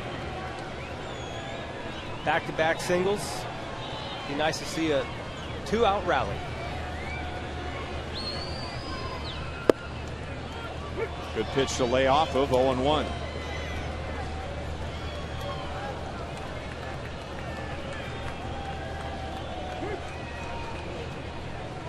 Monty told you that McCarthy on Friday at the White Sox, he gave up 3 home runs, but he doesn't give up many. fact, just 8 all year in over 93 innings. And he has not allowed a home run to the Royals this year. He's gone 18 innings against KC this year, and he's allowed just 5 earned runs. Moustakas is down, no balls and 2 strikes. Royals were without a home run last night, and that snapped a string of 8 straight games with a home run, and they had 15 over that 8-game stretch.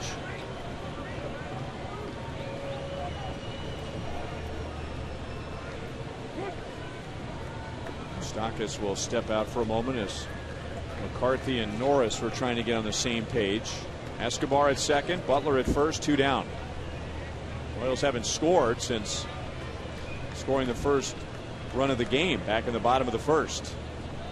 A's with a run in the second, 1 in the fourth to take the lead.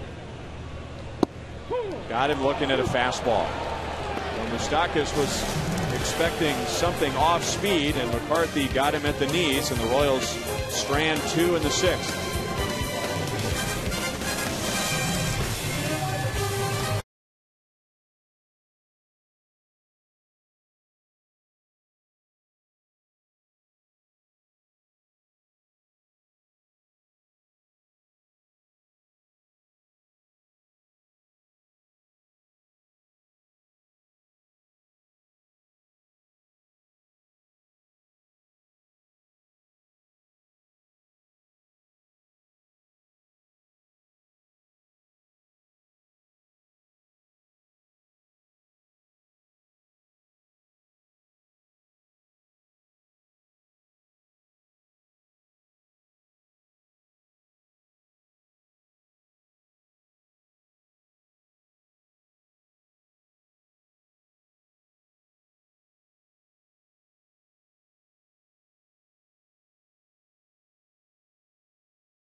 Panera Bread, now with 24 KC Metro locations. Visit us online at PaneraKansas.com. And by AT Uverse, the new wireless receiver from AT Uverse. Visit att.com/freeyourtv. Rethink possible. Pleasant night in Kansas City. Boy, we had great weather Monday and Tuesday. High temperatures in the 70s. It warmed up today, but not quite as hot as we thought. 93 degrees at first pitch tonight. And another well-pitched Royals-A's game. Will Smith pitching into the 7th inning, and ball 1 to Brandon Moss. Getting back to our trivia question where we name the 6 current players from the state of Kansas. 1 ball, 1 strike. And the A's have Joey Devine on their roster. Well, I should say he's in the A's organization, but and Joey Devine, who is from Junction City, Kansas, is currently on the 60-day disabled list. And when you're on the 60-day DL, you are not on the active roster. So that's why he was not included on the list. So 1 down in the 7th inning as Escobar takes care of Moss. Escobar made a great play in the 5th inning on Pennington. That's our Home Depot defensive play of the game. Does a real nice job going up the middle. Little spin move, and then finishes with a nice throw.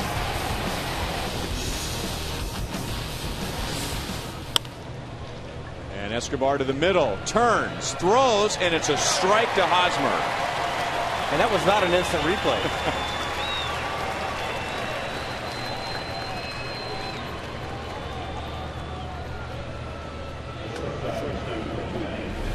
Will Smith does a nice job. Anytime you can get ground balls to Alcides Escobar, you got a pretty good chance of getting out. And here we see a little easier play than the earlier one, but still nice acrobatic play. Plenty of time.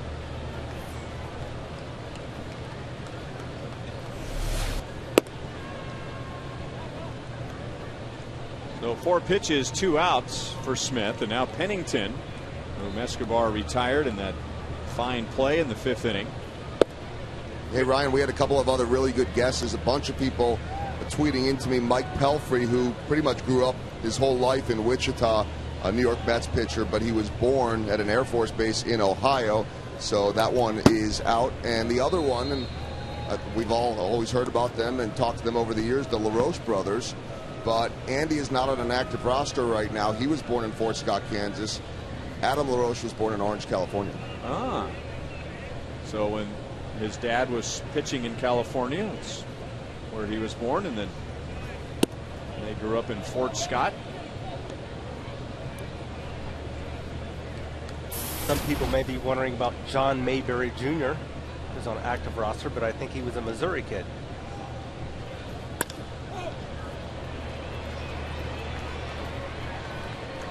Nine pitches, 3 outs. Will Smith has given the Royals 7 excellent innings tonight.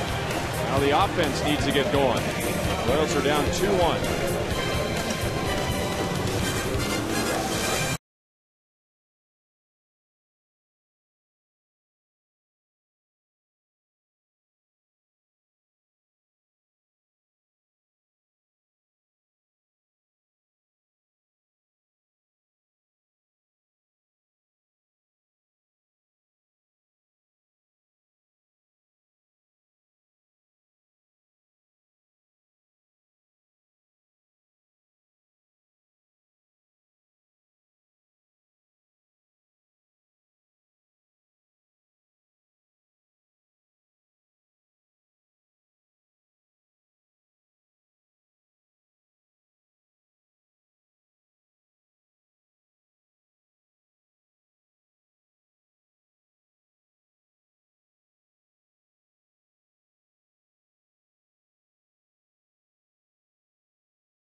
Of tourism. Go to visitmo.com to start planning your next Missouri getaway. This is Bennett Springs State Park in Lebanon. It's the state's 3rd largest spring with 100 million gallons of clear, cool water. Trout fishing, lodging, camping, dining, fly fishing, schools, a nature center, a swimming pool, float trips, hiking trails, a store, and a picnicking area all available. A hike can be a leisurely stroll along a tree-shaded spring branch, or invigorating 7 miles to tour an interesting natural tunnel. It's like the kind of place you might want to visit on a very hot Missouri summer day.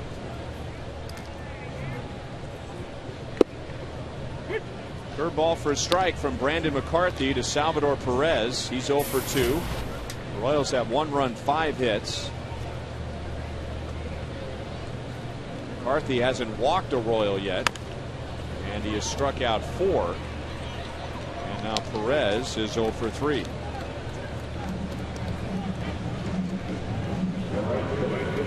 Remember, if you're out of town, you can take the Royals with you. Subscribe to MLB.tv, and you'll see every Royals out-of-market game live online and on your favorite devices in HD quality. Visit Royals.com to order. MLB.tv, it's baseball everywhere.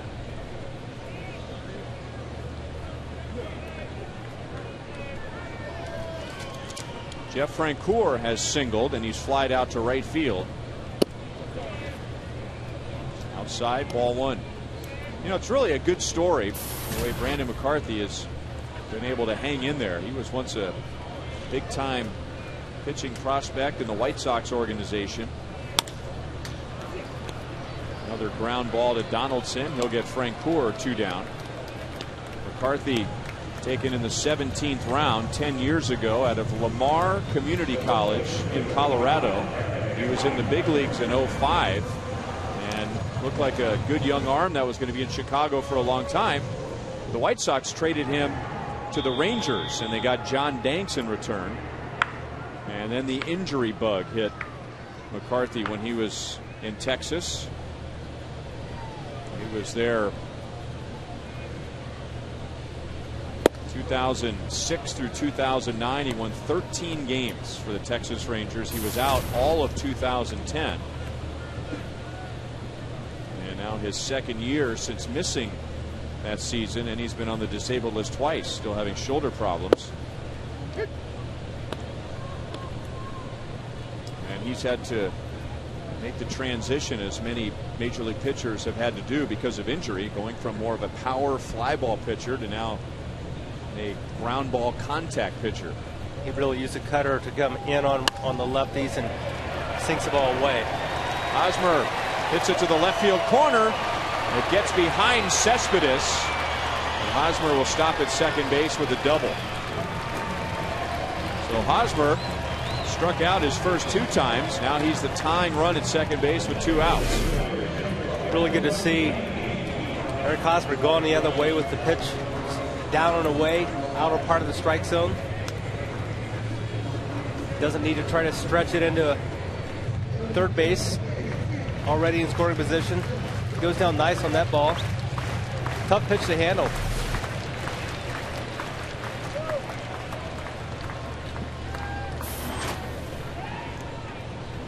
And now Lorenzo Cain.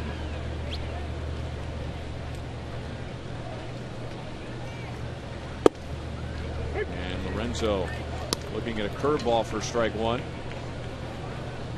Lorenzo has slumped recently, just 2 hits in his last 24 at bats, including 0 for his last 10. Tonight is the first time he has faced Brandon McCarthy, so he's seen him twice.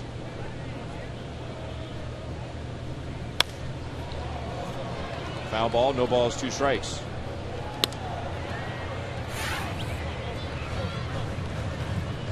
Good buddies here. Moose and Hodge. He got the beard down on the bobblehead.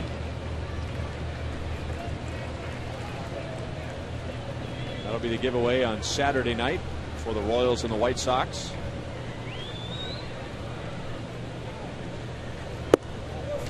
Remember when Carlos Beltran had his bobblehead, and it was the year that he had that bad looking Fu Manchu thing, which he shaved off. That was a good decision on his part, but it is forever on his bobblehead. So you never know. You know, you get kind of a wild hair, no pun intended. You do something with your hair or your facial hair, that could be for life on a bobblehead. So you go with the mullet, you're going to live with it. Nice grab by a Royals fan on the first base side. That's not a bad look. I mean, that's, you know, his kids someday might say, "Now, Dad, what about that beard?" But look at How that. about that fan? One-handed, barehanded. Went after it like he wanted it.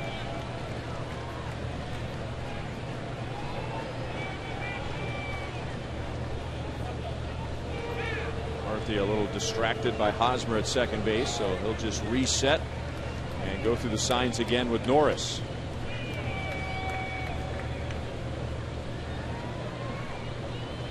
Royals have 6 hits. 3 in the last 2 innings. They had runners at first and second, 2 down in the 6th. McCarthy got out of that. And now Cain to left field. Cespedes is back. And it's off the fence. Cain ties the game, driving in Hosmer with a double.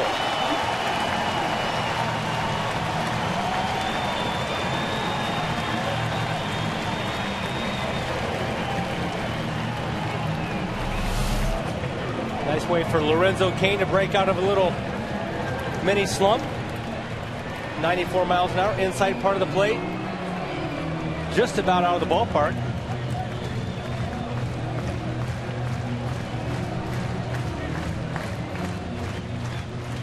Ball was hit pretty well. Cespedes not able to get back in time to make a play because that ball probably was in play if it were not hit so hard and he was able to get to the wall in time.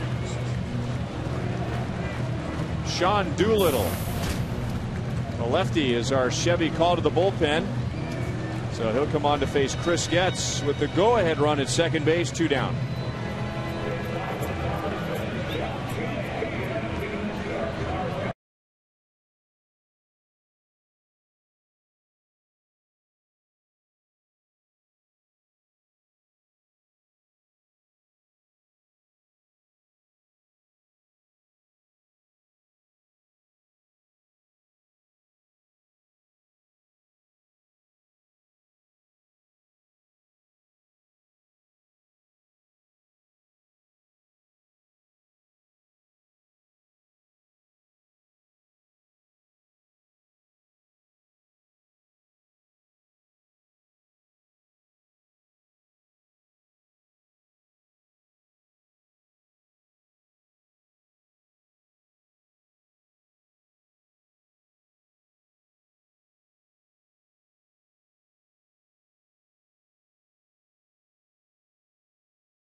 KC.com lounge located on the Budweiser patio. Tickets are just $30. That gets you in the door, 2 beverage vouchers, a private DJ, plush seating, and much more. Royals.com/NightlifeKC for tickets. Sean Doolittle takes over for the A's and throws the strike to Chris Getz. Sean Doolittle is their #1 lefty out of the pen. He's going to come in and just challenge hitters. Talk with Athletics pitching coach Kurt Young, and he said he'll throw about 90% fastball. So he's a challenge type guy.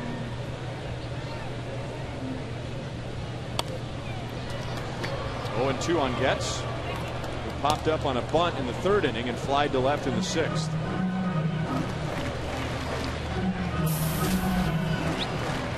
Doolittle, just a couple of years ago, was a first baseman in the A's minor league system. He moved to the mound last year because of recurring knee problems and a wrist problem. And just 4 years ago, Sean Doolittle in Double-A and in Single-A combined, he had 22 minor league home runs. He was a first-round sandwich pick for the A's in 2007 out of the University of Virginia, where he was Virginia's all-time RBI man, 167 RBIs in his college career, and now 1 year after moving to the mound, here he is in the big leagues. Pretty quick track to the big leagues. Obviously helps when you're left-handed and you throw 95 miles an hour.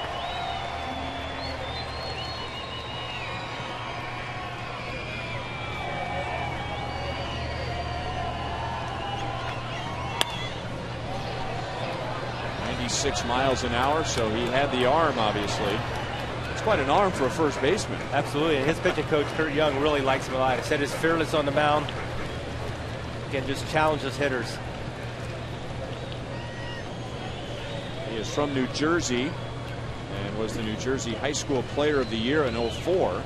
Drafted by the Braves that year in the 39th round, but he went to Virginia and moved up to the compensation round between the 1st and 2nd rounds.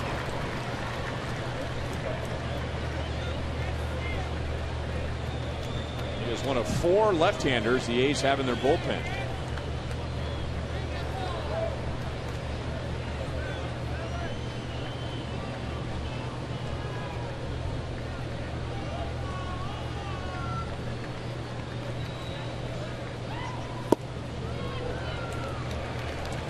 2-2.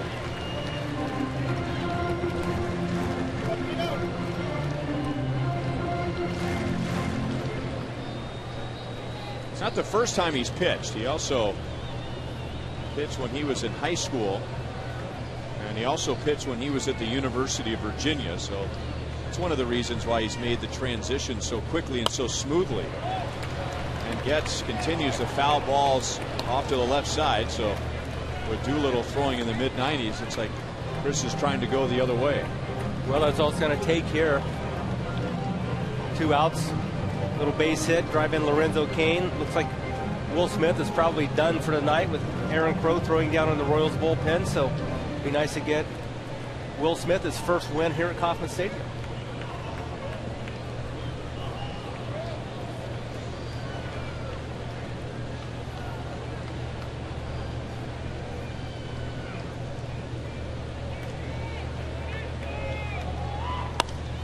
Another foul ball off to the left.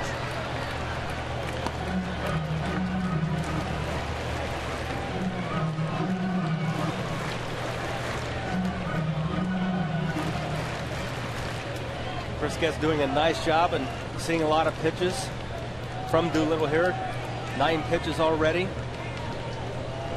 A lot of pitches up. But with that 95-96 fastball, hard to catch up to it. And now 3 balls, 2 strikes. Alex Gordon is on deck. With 2 outs, Hosmer doubled. Cain doubled in Hosmer. And now gets at the plate. Alex Gordon behind him.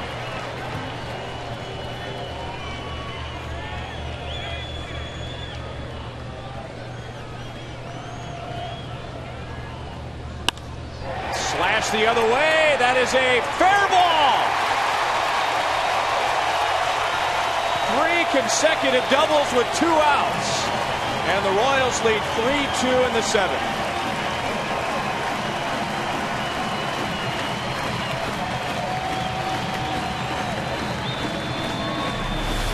Well, you nailed it, Ryan. He had a plan. He wanted to go the other way with it. Power pitcher.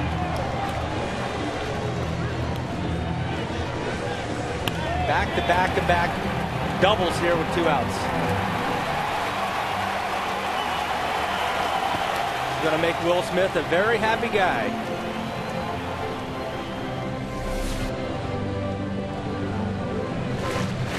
Ten doubles, 13 extra base hits for Getz.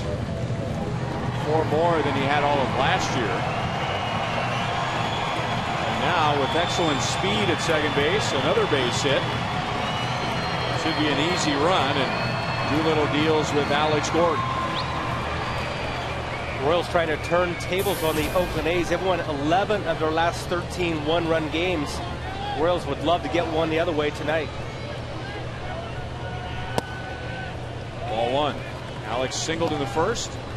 He is 1 for 3. Brandon McCarthy was just cruising along. He allowed a run in the first inning. No more over the next 5. And with 2 outs and nobody on here in the 7th, the Royals with 3 doubles in a row to take the lead. And now Alex is ahead 2-0.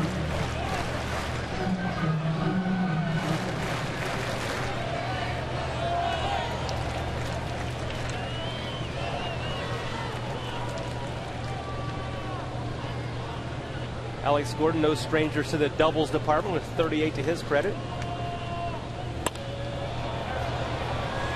That's a foul ball off to the first base side. You know, I was looking at the A's bullpen. There's nobody warming up. And you have some right-hand batters coming up. So that doesn't make sense until you look at these numbers. And with all of his velocity and being a lefty, he's better against right-hand hitters. So they brought him in to face Getz, a lefty who doubled. And now he gets Alex Gordon. And just now the A's are starting to move around in the bullpen. But if Alex had gotten a base hit very early in the count, there was no right-hander ready for Alcides Escobar. Now it's Pat Neshek.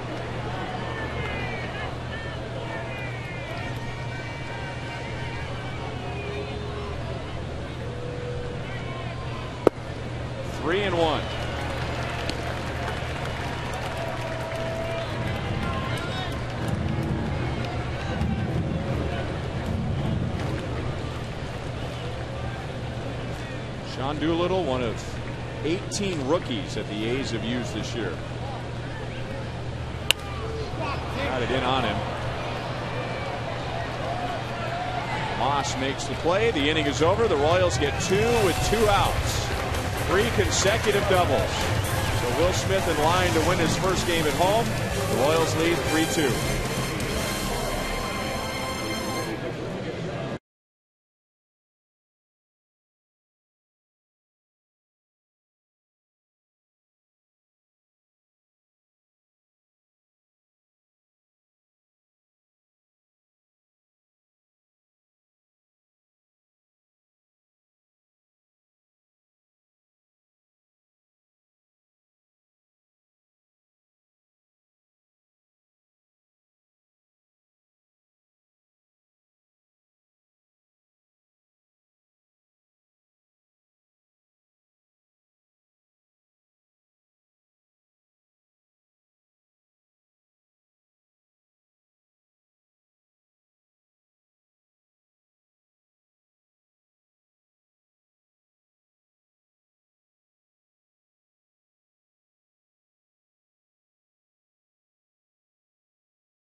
Birthday present, 3-2 the score here at Kauffman Stadium as Panera takes us around the league. Miguel Cabrera goes deep, and Max Scherzer 10th 10-strikeout game of the year. Told you about Felix Hernandez's perfect game. Boston and Baltimore, Adrian Gonzalez and Bobby Valentine ejected. Wonder if they were hanging out in the clubhouse. Josh Hamilton is starting to heat up. Adam Dunn 34th on the year. Cleveland and L.A. scoreless early in the first inning out in Anaheim. And so now we send it over to Ryan to tell us about the Kansas native who's in the game. That's right. Aaron Crow in our Chevy call to the bullpen. Trying to hold it. Hand it off to Greg Holland after Will Smith goes 7 innings for a second straight start and allows just 2 runs. In fact, very similar lines in his last 2. 7 innings, 5 hits, 2 runs, 1 walk, 5 strikeouts tonight. Thursday against Baltimore, 7 innings, 6 hits, 2 runs, 3 walks, 5 strikeouts. Royals coming up with 3 straight doubles in the bottom of the 7th to take the lead. Coco Crisp 0 for 3 tonight. 2 out of 24 against the Royals this year.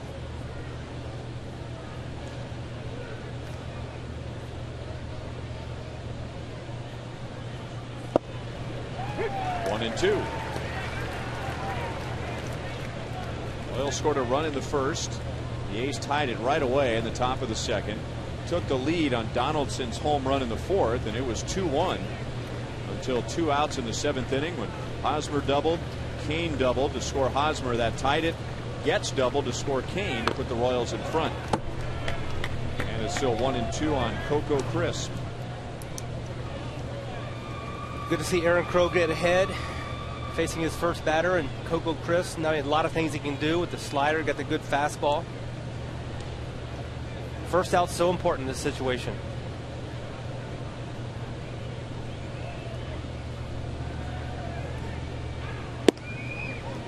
Two and two.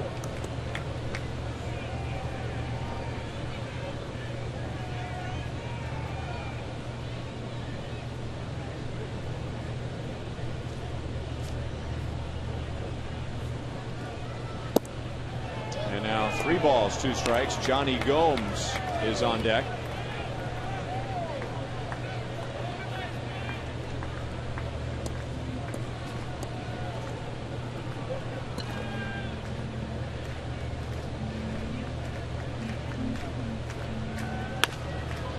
To Escobar. A lot of side spin on that ground ball. He has to hurry. just in time to get in.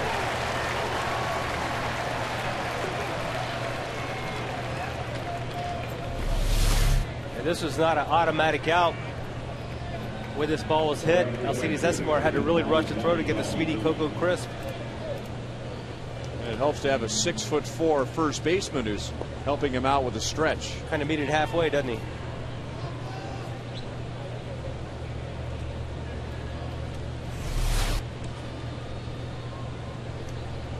And now Gomes, who is 0 for 2 with a walk. Monty told you early in the game tonight, Gomes had homered in his last 3 games in the lineup. Much better against left-hand pitching than he is against righties. And this is the first time in his career that he has faced Aaron Crow.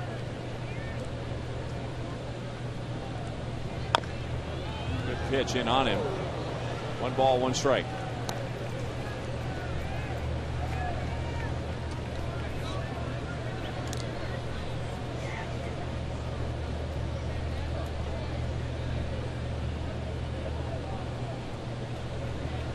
Situation like this with Aaron Crow, he's probably going to try to stay away from Johnny Gomes, stay away from his power. 1-run game, 8th inning. He's going to hurt you, make him hurt you away.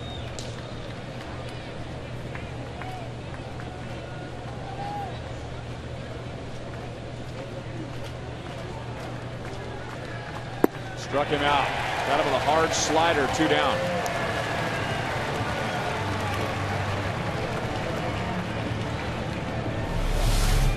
This is Aaron Crow's best pitch is a slider, and this one just disappears, bottoms out. Gomes no chance.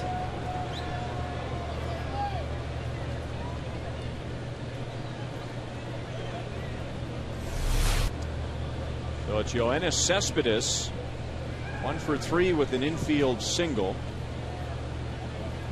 And just 6 out of 29 against the Royals this year.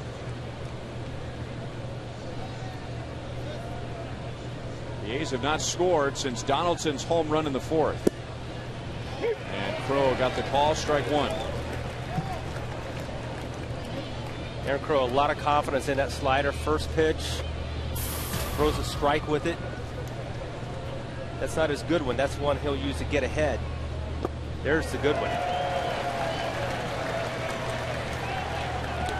So you're trying to con the hitter into thinking that's my best slider. Well, you throw him the get me over.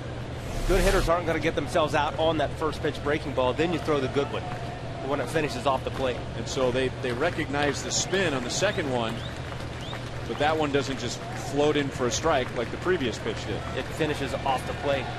If he's going to throw a fastball, this is the time to throw it. He goes with the breaking ball, got him on 3 pitches. Aaron Crow faces 3, retires 3. Strikes out 2. Now the Royals will try and add on as they come up in the bottom of the 8th. Royals lead 3-2.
As promised earlier, it's Miller time, brought to you by Miller Lite.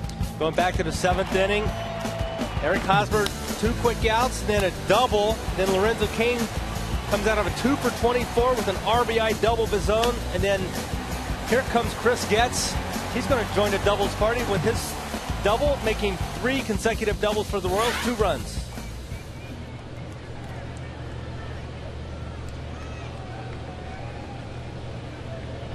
And now the Royals will try and add on in the bottom of the 8th inning, facing a new pitcher, Pat Neshek.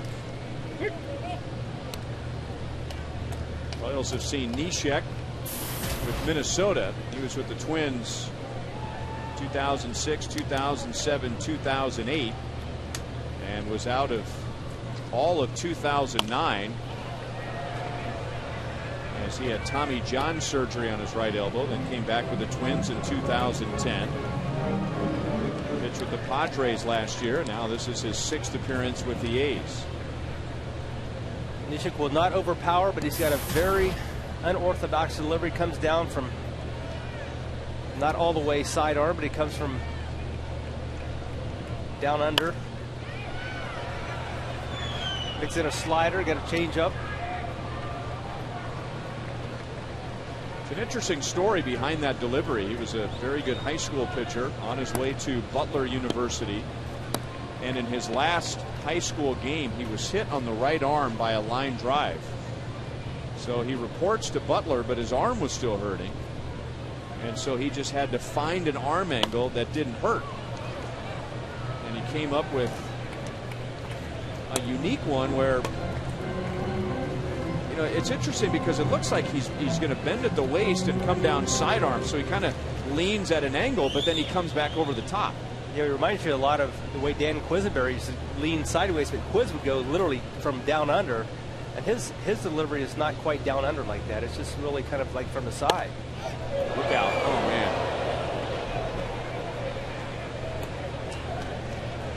Escobar concerned as he had a shot into the seats over the Royals dugout. And thankfully, everybody's all right. We hope.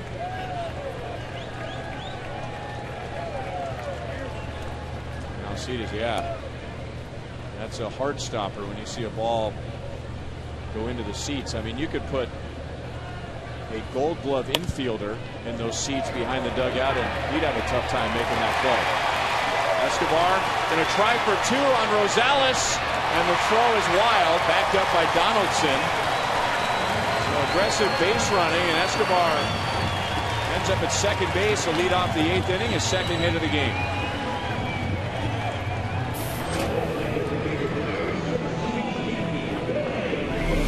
Well, Essie's just going to go with a little excuse me, drop one right down the right field line. Got a 1-run lead late in the game. He's going to be aggressive, try to get in scoring position.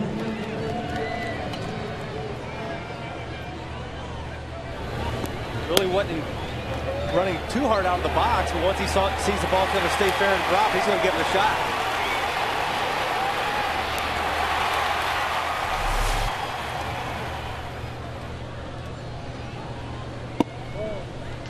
Neshek is inside. Ball 1 to Billy Butler. Billy has faced Neshek 4 times before tonight.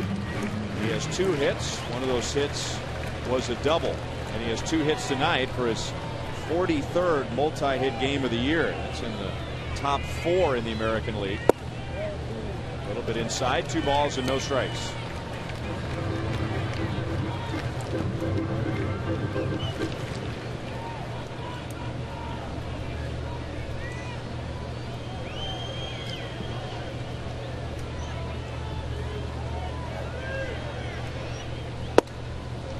Got the corner, 2-1.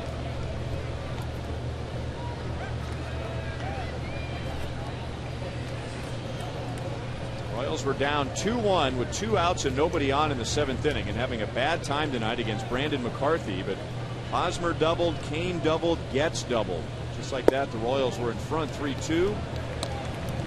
Now runner at second base, nobody out in the 8th. Royals trying to take the series from the A's. Royals have won 5 of their last 7. And after a terrible month of July. The Royals are 8-5 in August. Billy's bat breaks into 71 pieces. That ground ball is foul.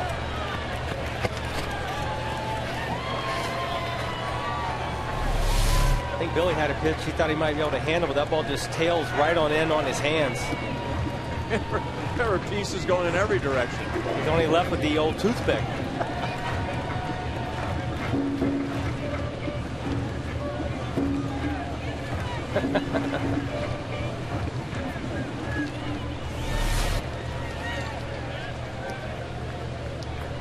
That does not happen very often to Billy Butler. Nope.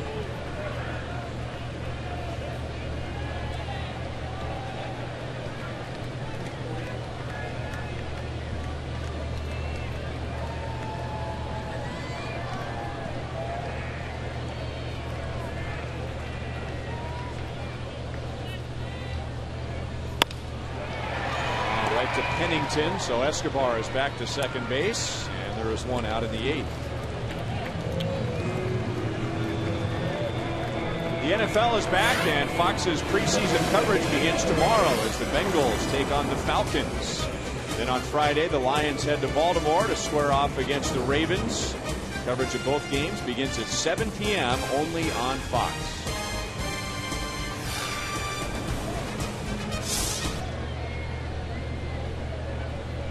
Now the A's are going to walk Mike Moustakas. Neshek with that arm angle.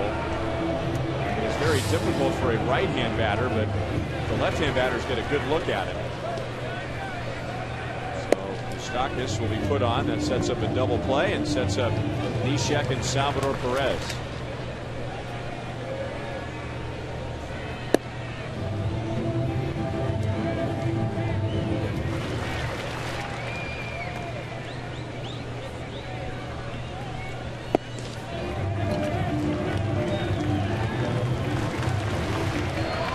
So 2 on, 1 out.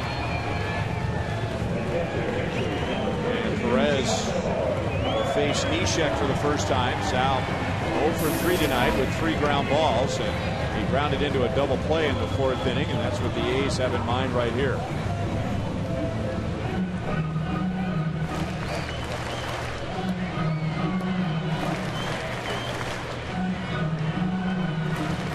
Will Salvador Perez sitting at right at 300 on the batting average on the year.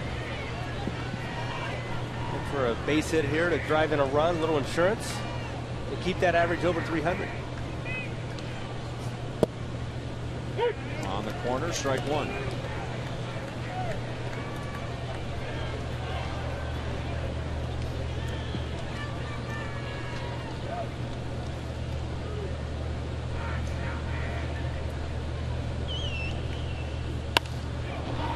Got him to pop up. Johnny Gomes in right field. Escobar trying to force a throw by faking a tag. 2 down.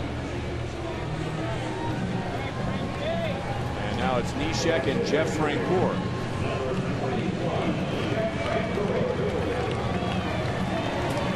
Neshek giving up a double to Escobar on a blue. He made a good pitch. Escobar ended up at second base, and now Butler is grounded out.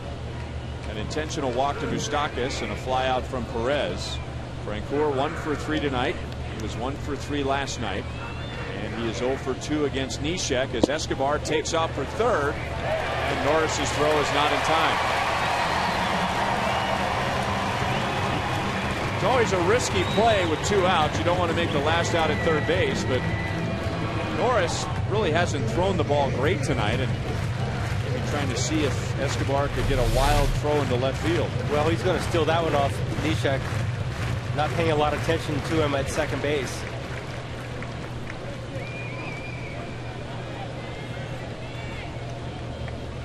Escobar has swiped 2 tonight. That gives him 22 and ties him with Gerard Dyson for the team lead.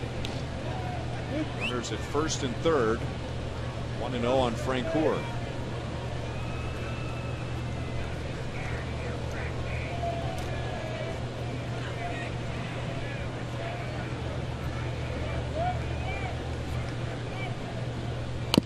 Bunting. Not a bad idea. I like it.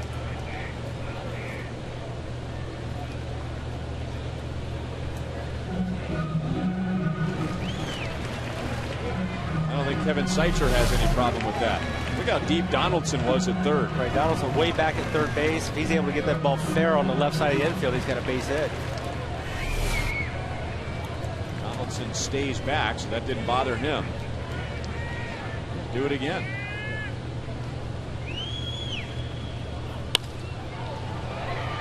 Up the right field line. Gomes is there to make the play. That is a... Oh, nobody's going to make any signal. But we know he caught the ball in right field. So you make the choice, fair ball or foul ball. Greg Holland is taking over at closer. Is 3 for 3. He'll get his 4th opportunity when we come back.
Where the Royals lead 3-2 on Boulevard Royals Live. After the game, we'll talk about the second straight start where Will Smith goes 7 innings, and we'll look back at the 7th inning. 3 straight 2-out doubles so far, the difference for the Royals offensively, and we'll get you ready for the series finale here with the A's tomorrow.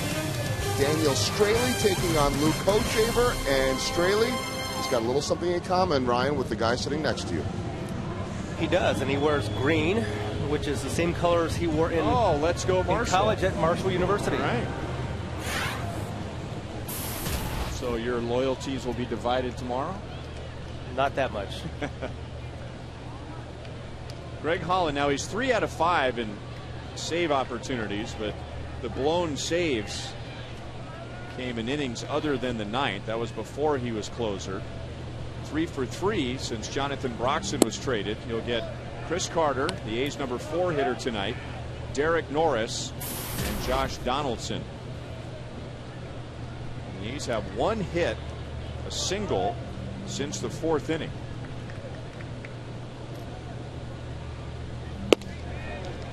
Outside. 2 balls and no strikes on Carter. He doubled and scored back in the 2nd inning. Tied the game at 1. A's took the lead in the 4th. The Royals got 2 with 2 outs in the 7th.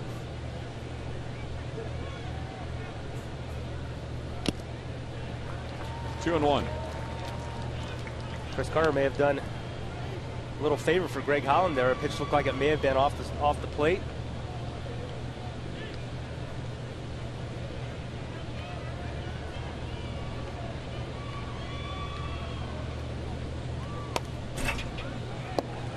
Two and 2.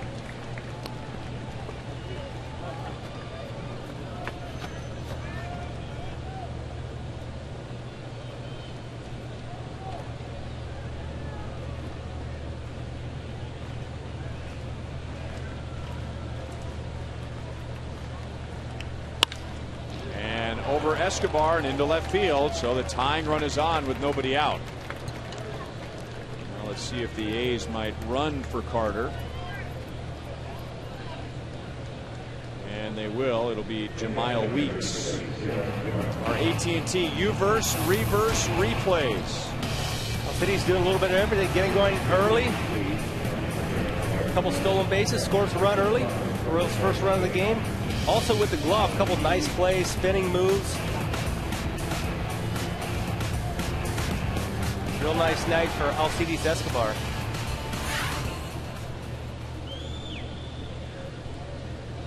So Weeks is the pinch runner.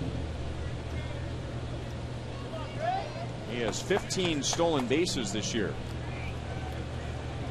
A little different A's team than we're used to seeing. Very different from the Moneyball A's. They are 5th in the American League in stolen bases. 0-1 on Derek Norris, 0 for 3 in his Kauffman Stadium debut. Big strikeout in the 6th inning. Will Smith gave up a walk and an infield single, and the A's had 2 on, nobody out. And then with runners at first and third and 1 out, he struck out Norris and got Donaldson to pop out to second.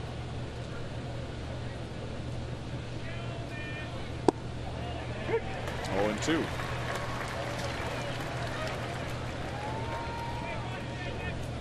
Both teams have played very well this year in one-run games. Both teams have winning records in one-run games. The Royals are 17-15. The A's are 19-14.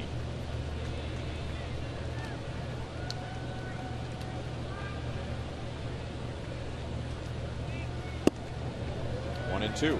We heard Joel talking earlier in the game about the Royals' record if the starting pitcher goes 7 innings and more, 13-6.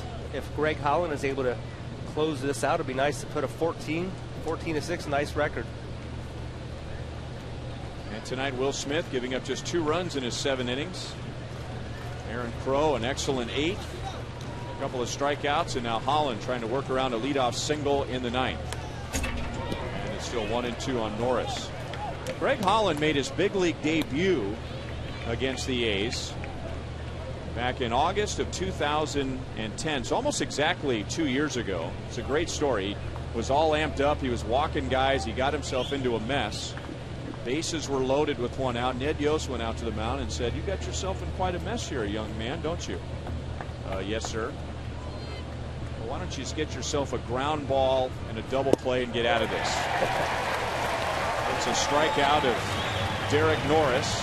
So the whole infield was huddled around, and Ned says, "Who wants to start a double play?" And I guess, as the story goes, Yuniesky Betancourt raised his hand. He was playing shortstop and says, "I will." Hit it to me, sir.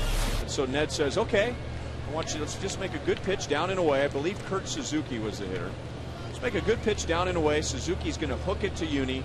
We'll start a double play and we'll get out of the inning, okay? Greg Holland, very polite. "Yes, sir." Next pitch, ground ball to Uni, 6-4-3, inning over. I guess Greg Holland came off the mound. His eyes were as big as the moon when he was looking at Ned Yost like, is it really that easy? Well, I can assure you it's not, but it's been great to watch his progress since that game to where he is today.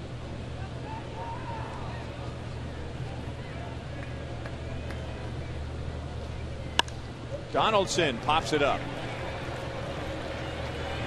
Frank Poor in right field. And there are 2 down. Donaldson is 2 for 4.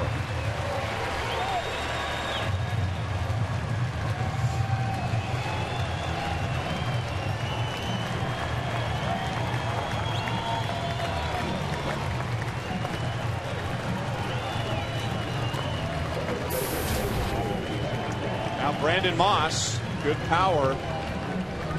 12 home runs. He has driven in a run tonight, 1 for 3 with a single.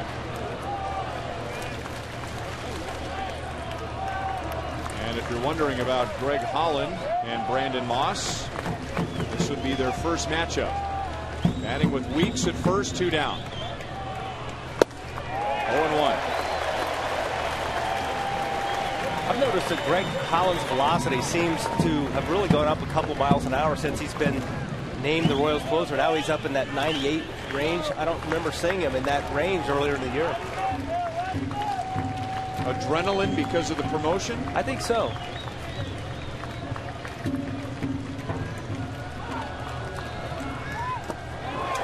2. But that's his equalizer pitch. And it's tough to say what that pitch is. I mean, when we think it's a split, it's a slider. When we think it's a slider, it's a split. And I talked to bullpen coach Steve Foster about that. He said even when he's watching him warm up, he cannot tell which pitch it is. He has to know what he saw him in order to tell the difference in those pitches. And why does Greg throw one as opposed to the other? Well, he said a lot of times it has to do with when he's warming up and just which one is coming out of his hand that particular night effectively.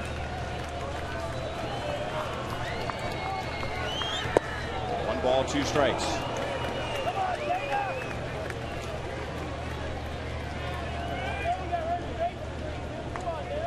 Normally a right-hander slider is going to be breaking toward the first base side, but Greg Holland really almost bottoms out. Has an almost straight down tilt to it. That is a foul ball. The A's have struck out 8 times tonight. The Royals struck him out 12 times last night. And nobody has struck out more times than the A's hitters in the American League.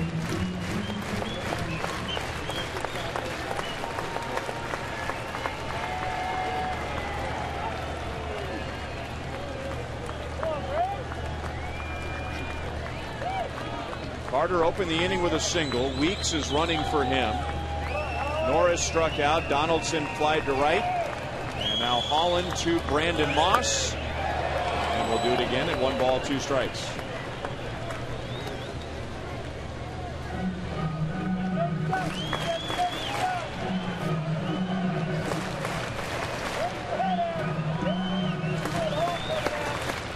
Only a little over 15,000 here tonight, but looking for this last strike, last out from Greg Holland.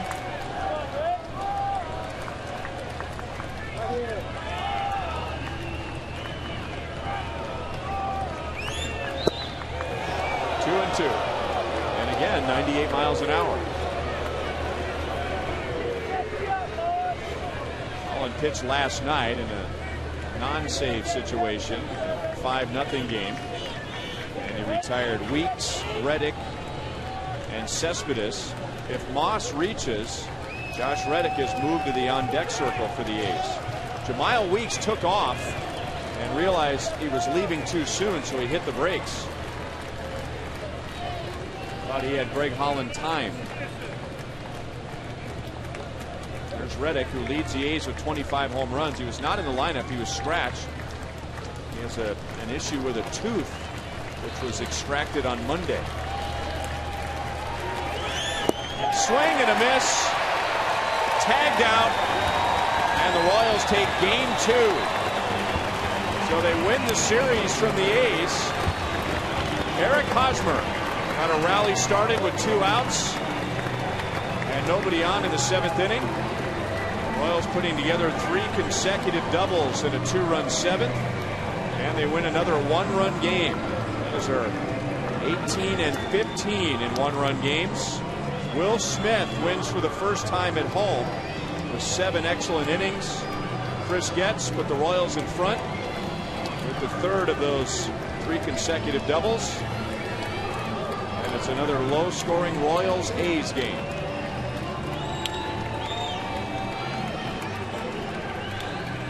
Really nice job from